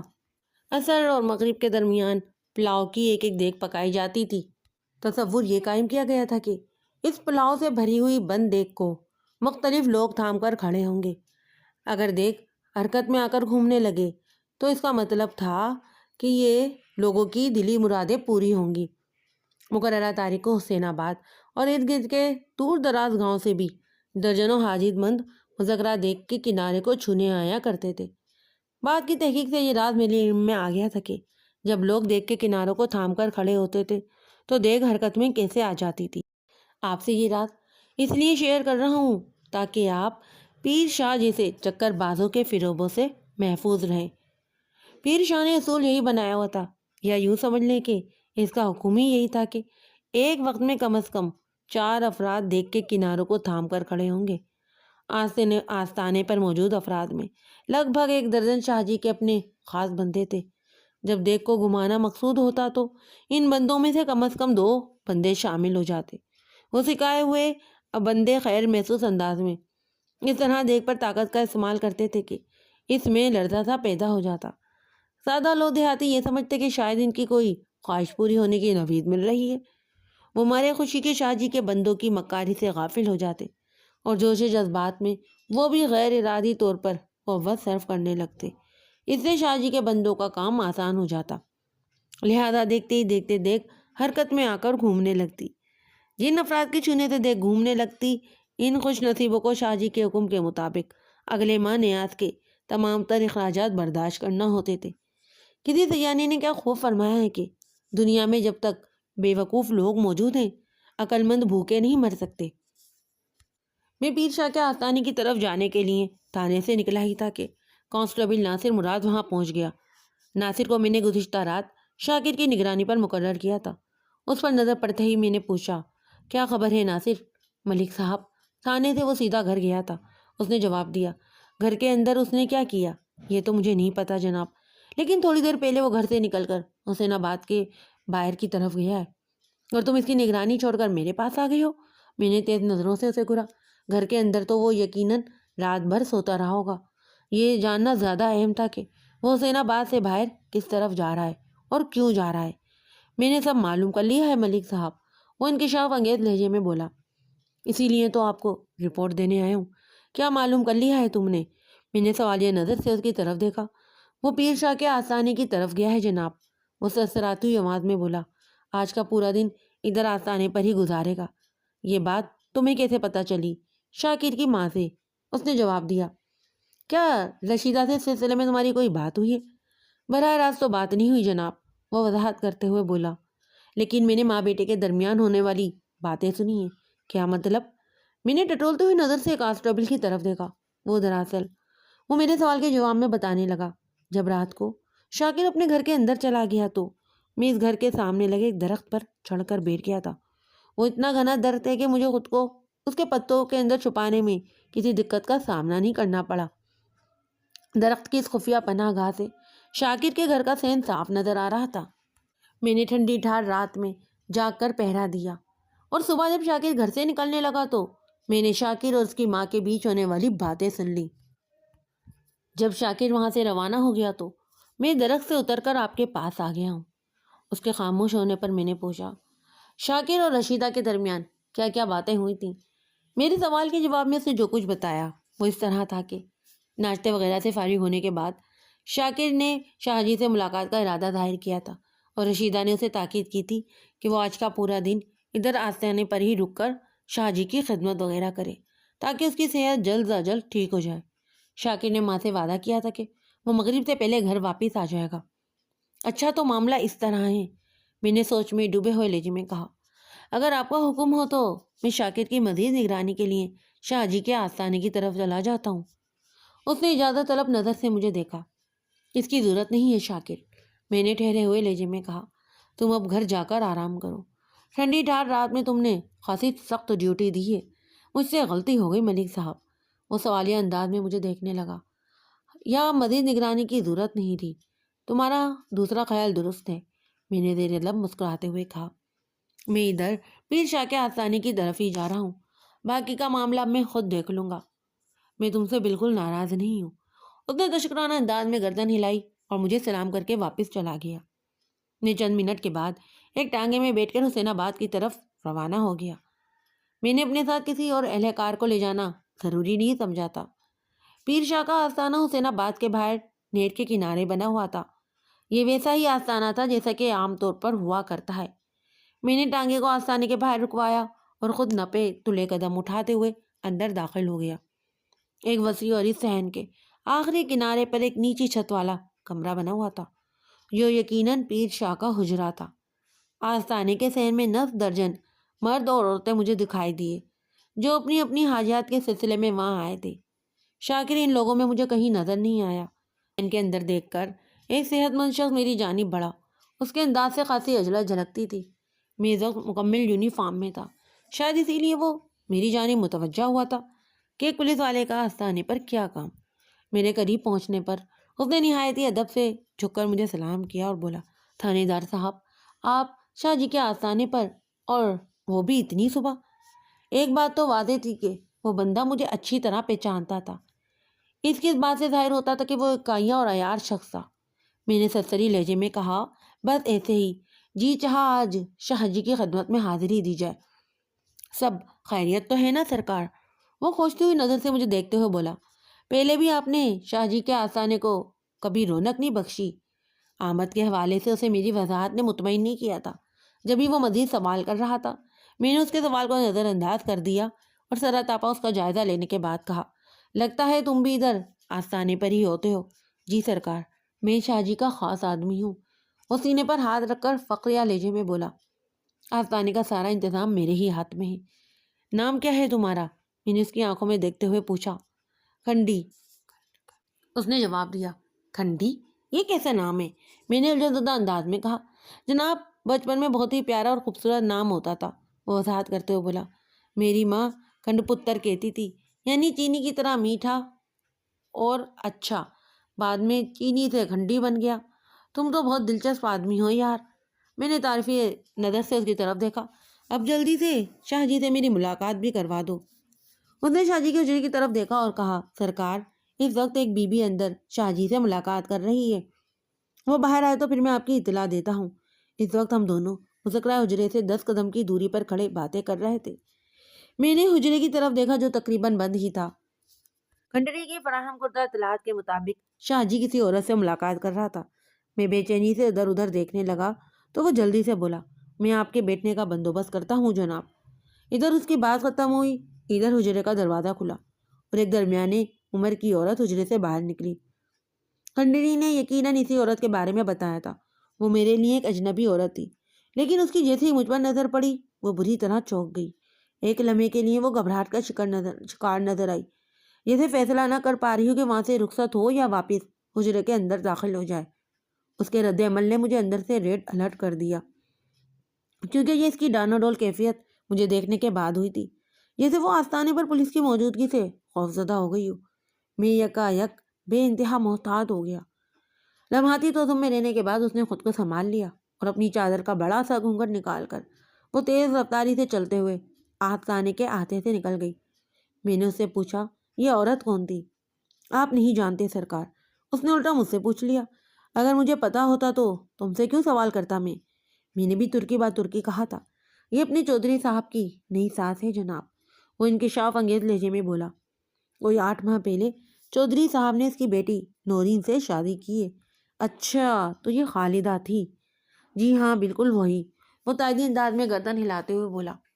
شاہ جی کی دعاؤں نے اس کی اور اس کی بیٹی کی قسمت بدل کر رکھ دی ہے۔ یہ شاہ جی کے بڑی عقیدت مند ہے سرکار۔ وہ تھوڑی دیر کے لیے تھما، پھر جلدی سے اضافہ کرتے ہوئے اپنی بات میں بولا تھا، باتیں تو پھر بھی ہوتی رہیں گی تھانے دار صاحب، میں پہلے شاہ جی سے آپ کی ملاقات کرا دوں۔ بات ختم کرتے ہی وہ حجرے کی سمت بڑھ گیا۔ خالدہ کا شاہ جی کا عقیدت مند ہونا میرے لیے کوئی اچنبھے کی بات نہیں تھی۔ میری تفتیش اس کے فوری رد عمل سے جڑی ہوئی تھی۔ وہ مجھے دیکھ کر سناٹے میں کیوں آ گئی تھی؟ پھر اس نے فوراً وہاں سے کھسک لینے کا فیصلہ لیا تھا۔ خالدہ کی یہ حرکت مجھے اس امر کا یقین دلا رہی تھی کہ اس کے ساتھ کوئی بہت بڑی گڑبڑ ہے، اور اس گڑبڑ کا تعلق بلا واسطہ پولیس سے بھی بنتا تھا۔ میں انہی سنسنی خیز سوچوں میں الجھا ہوا تھا کہ وہ میرے پاس آ کر بولا، شاہ جی اپنے حجرے کے اندر آپ کو یاد فرما رہے ہیں۔ میں نے ذہن کو جھٹکا اور حجرے کے اندر پہنچ گیا۔ وہ فرجی نیت والا ایک عام سا حجرہ تھا، جس کے کونے میں دیوار کے ساتھ پیر شاہ اپنی گدی پر بیٹھا ہوا تھا۔ میری آمد پر وہ اپنی روایت کے خلاف اٹھ کر مجھ سے ملا، پھر دوبارہ گدی پر بڑھا جوان ہو گیا۔ وہ سرخ آنکھوں اور موٹی توند والا ایک پستہ کامش شخص تھا، اس نے سر اور داڑھی کے بال بے تحاشا اور بہت زیادہ بڑھا رکھے تھے۔ پیر شاہ کی رنگت توے کو بھی شرماتی تھی۔ رسمی الگ سلگ کے بعد اس نے مجھ سے کہا، تھانے دار صاحب، آج اس طرف کا چکر کیسے لگ گیا؟ سب خیریت تو ہے نا؟ شاہ جی، آپ کی میں نے اکثر لوگوں سے بہت تعریف سنی ہے۔ میں نے اسے چولہا لگانے کی کوشش کرتے ہوئے کہا، ماشاءاللہ آپ کی دعاؤں میں بڑا اثر ہوتا ہے۔ کون کون ہے جو ہماری تعریف میں لگا ہوا ہے؟ وہ قاضی رونق سے بولا۔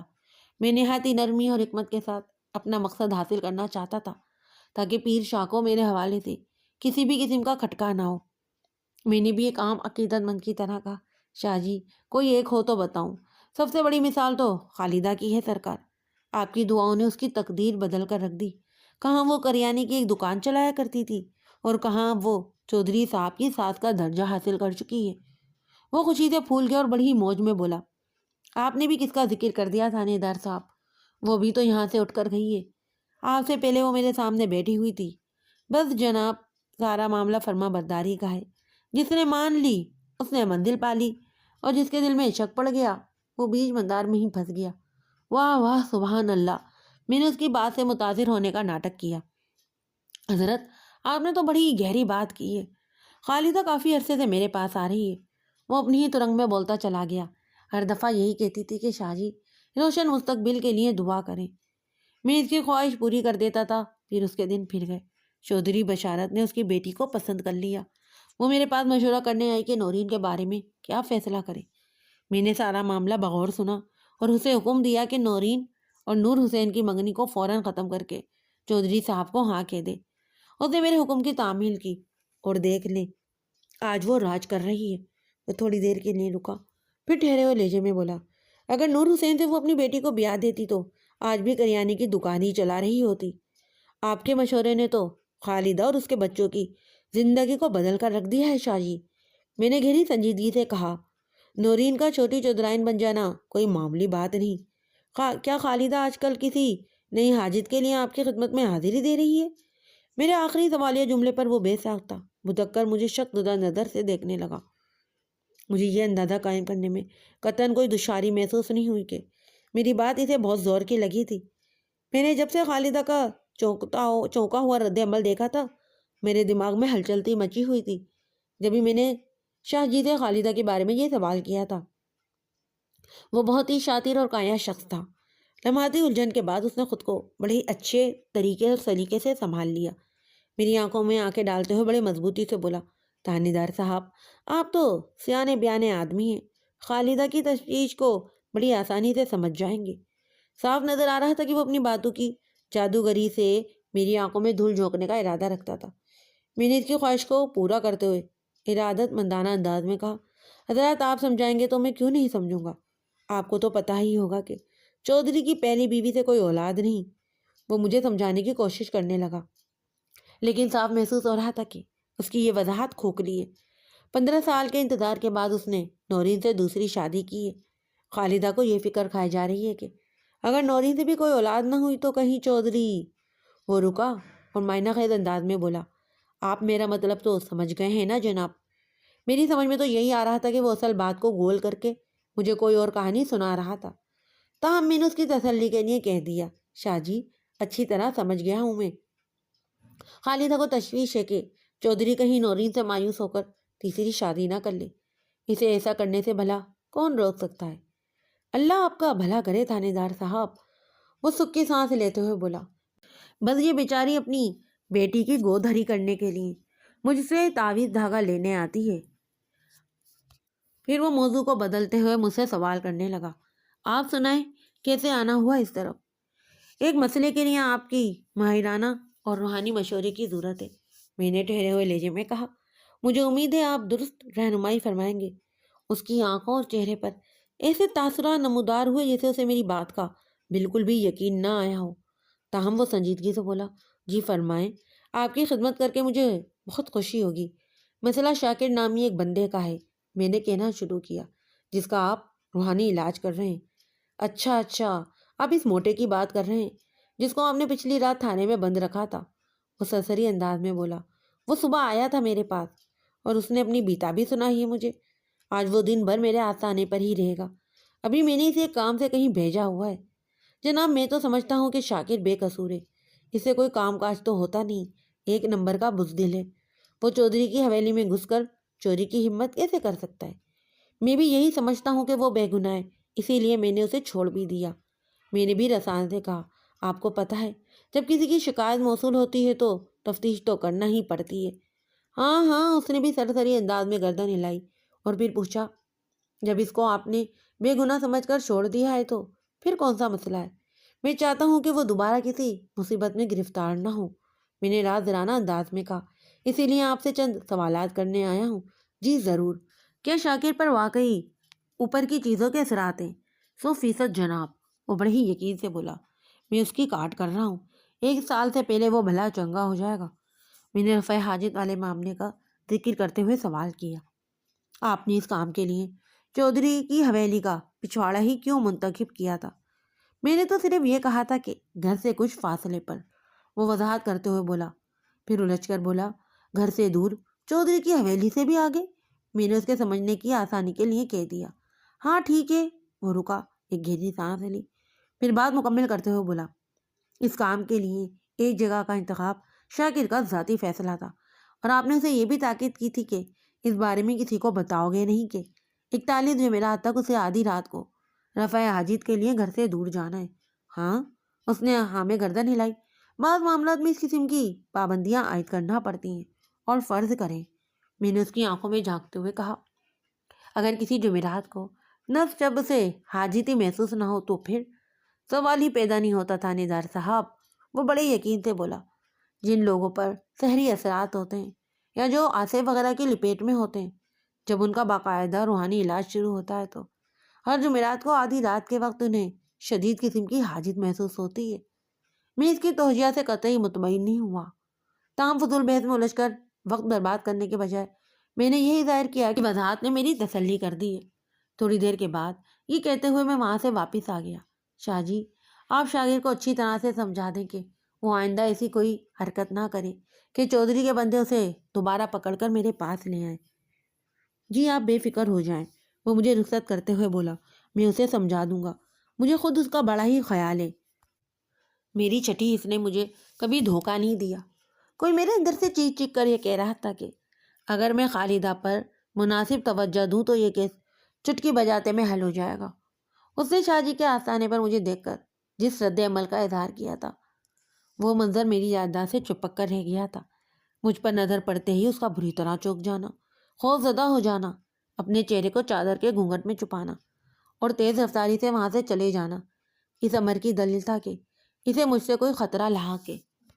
پولیس کو دیکھ کر کوئی شخص اتنا زیادہ خوف زدہ اسی وقت ہوتا ہے جب اس نے کوئی سنگین جرم کیا ہو، تو اس کا مطلب تھا کہ خالدہ کسی جرم میں ملوث تھی۔ اگر ایسا تھا تو پھر یہ بات بھی یقینی تھی کہ اس جرم میں پیر شاہ بھی برابر کا شریک رہا ہوگا۔ شاہ جی نے خالدہ کی آستانے پر آمد و جامد کے حوالے سے جو وضاحت کی تھی، میں اس سے قطعی مطمئن نہیں ہوا تھا۔ بہت سوچ بچار کے بعد میں نے خالدہ پر ہاتھ ڈالنے کا فیصلہ لیا۔ میں نے تھانے پہنچتے ہی سب سے پہلے خالدہ کی کڑی نگرانی کا بندوبست کیا۔ شام تک کی رپورٹ کے مطابق اس نے دوسری مرتبہ پیر شاہ کے آستانے پر حاضری دی تھی، یعنی صبح والی حاضری ملا کر 3 بار۔ یہ غیر معمولی نکتہ تھا۔ میں نے اپنا ذہن بنایا اور تمام تر مصلیتوں کو بلائے طاق رکھ کر چھٹی اس کی پکار پر اسی رات کارروائی کر ڈالی۔ لگ بھگ رات 10 بجے SI یونس مرزا کے ساتھ خالدہ کے گھر پہنچ گیا تھا میں۔ موسم سرما میں اس وقت سارا حسین آباد گہری نیند کے مزے لے رہا تھا۔ میری دستک کے جواب میں خالدہ نے آنکھیں ملتے ہوئے گیٹ کھول دیا۔ اپنے سامنے 2 پولیس والوں کو دیکھ کر وہ ٹھٹکی۔ یقیناً اس نے مجھے پہچان لیا تھا۔ مجھے یوں محسوس ہوا جیسے وہ دروازہ بند کرنے کا ارادہ رکھتی ہو، اس سے پہلے کہ وہ اپنے ارادے کو عملی شکل دیتی۔ فوراً سے پیچتر گھر کے اندر داخل ہو گیا۔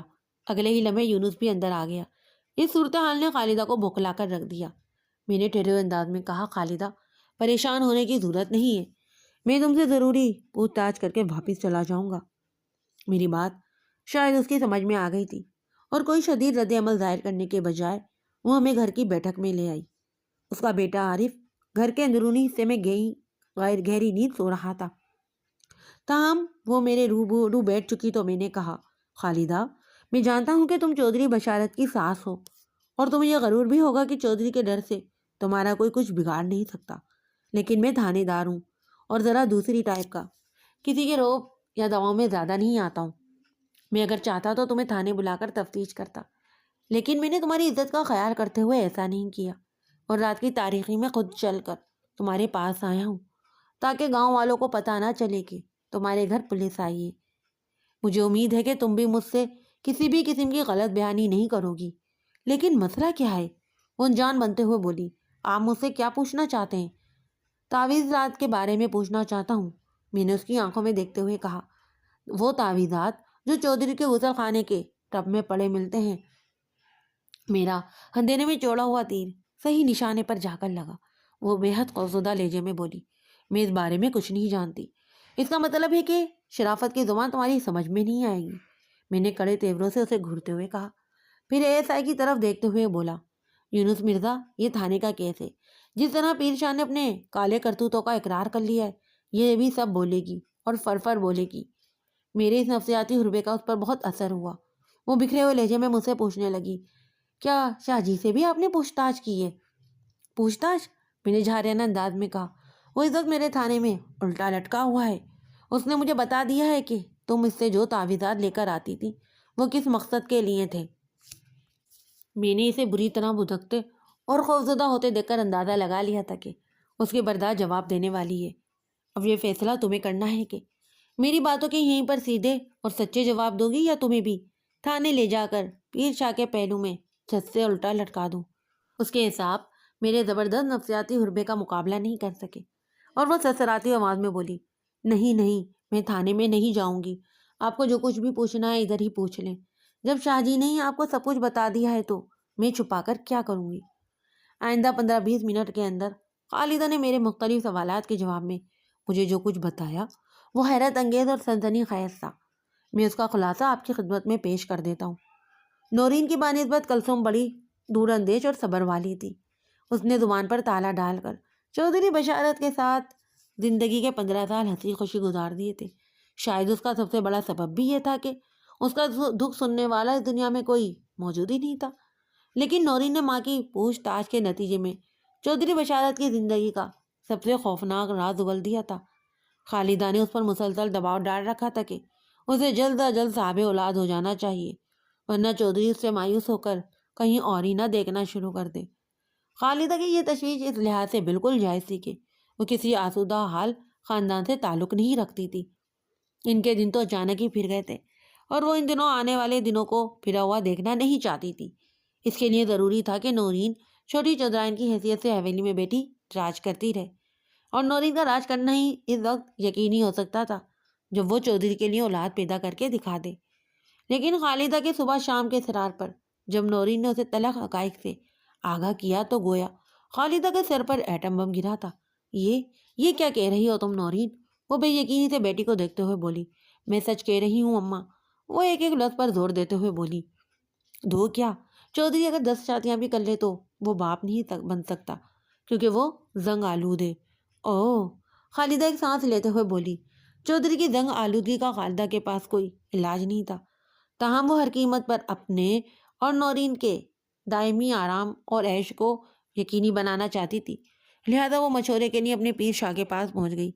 شاہ جی نے پوری توجہ سے اس کی بات سنی اور تعویذاتی چکر کی ابتدا کر دی۔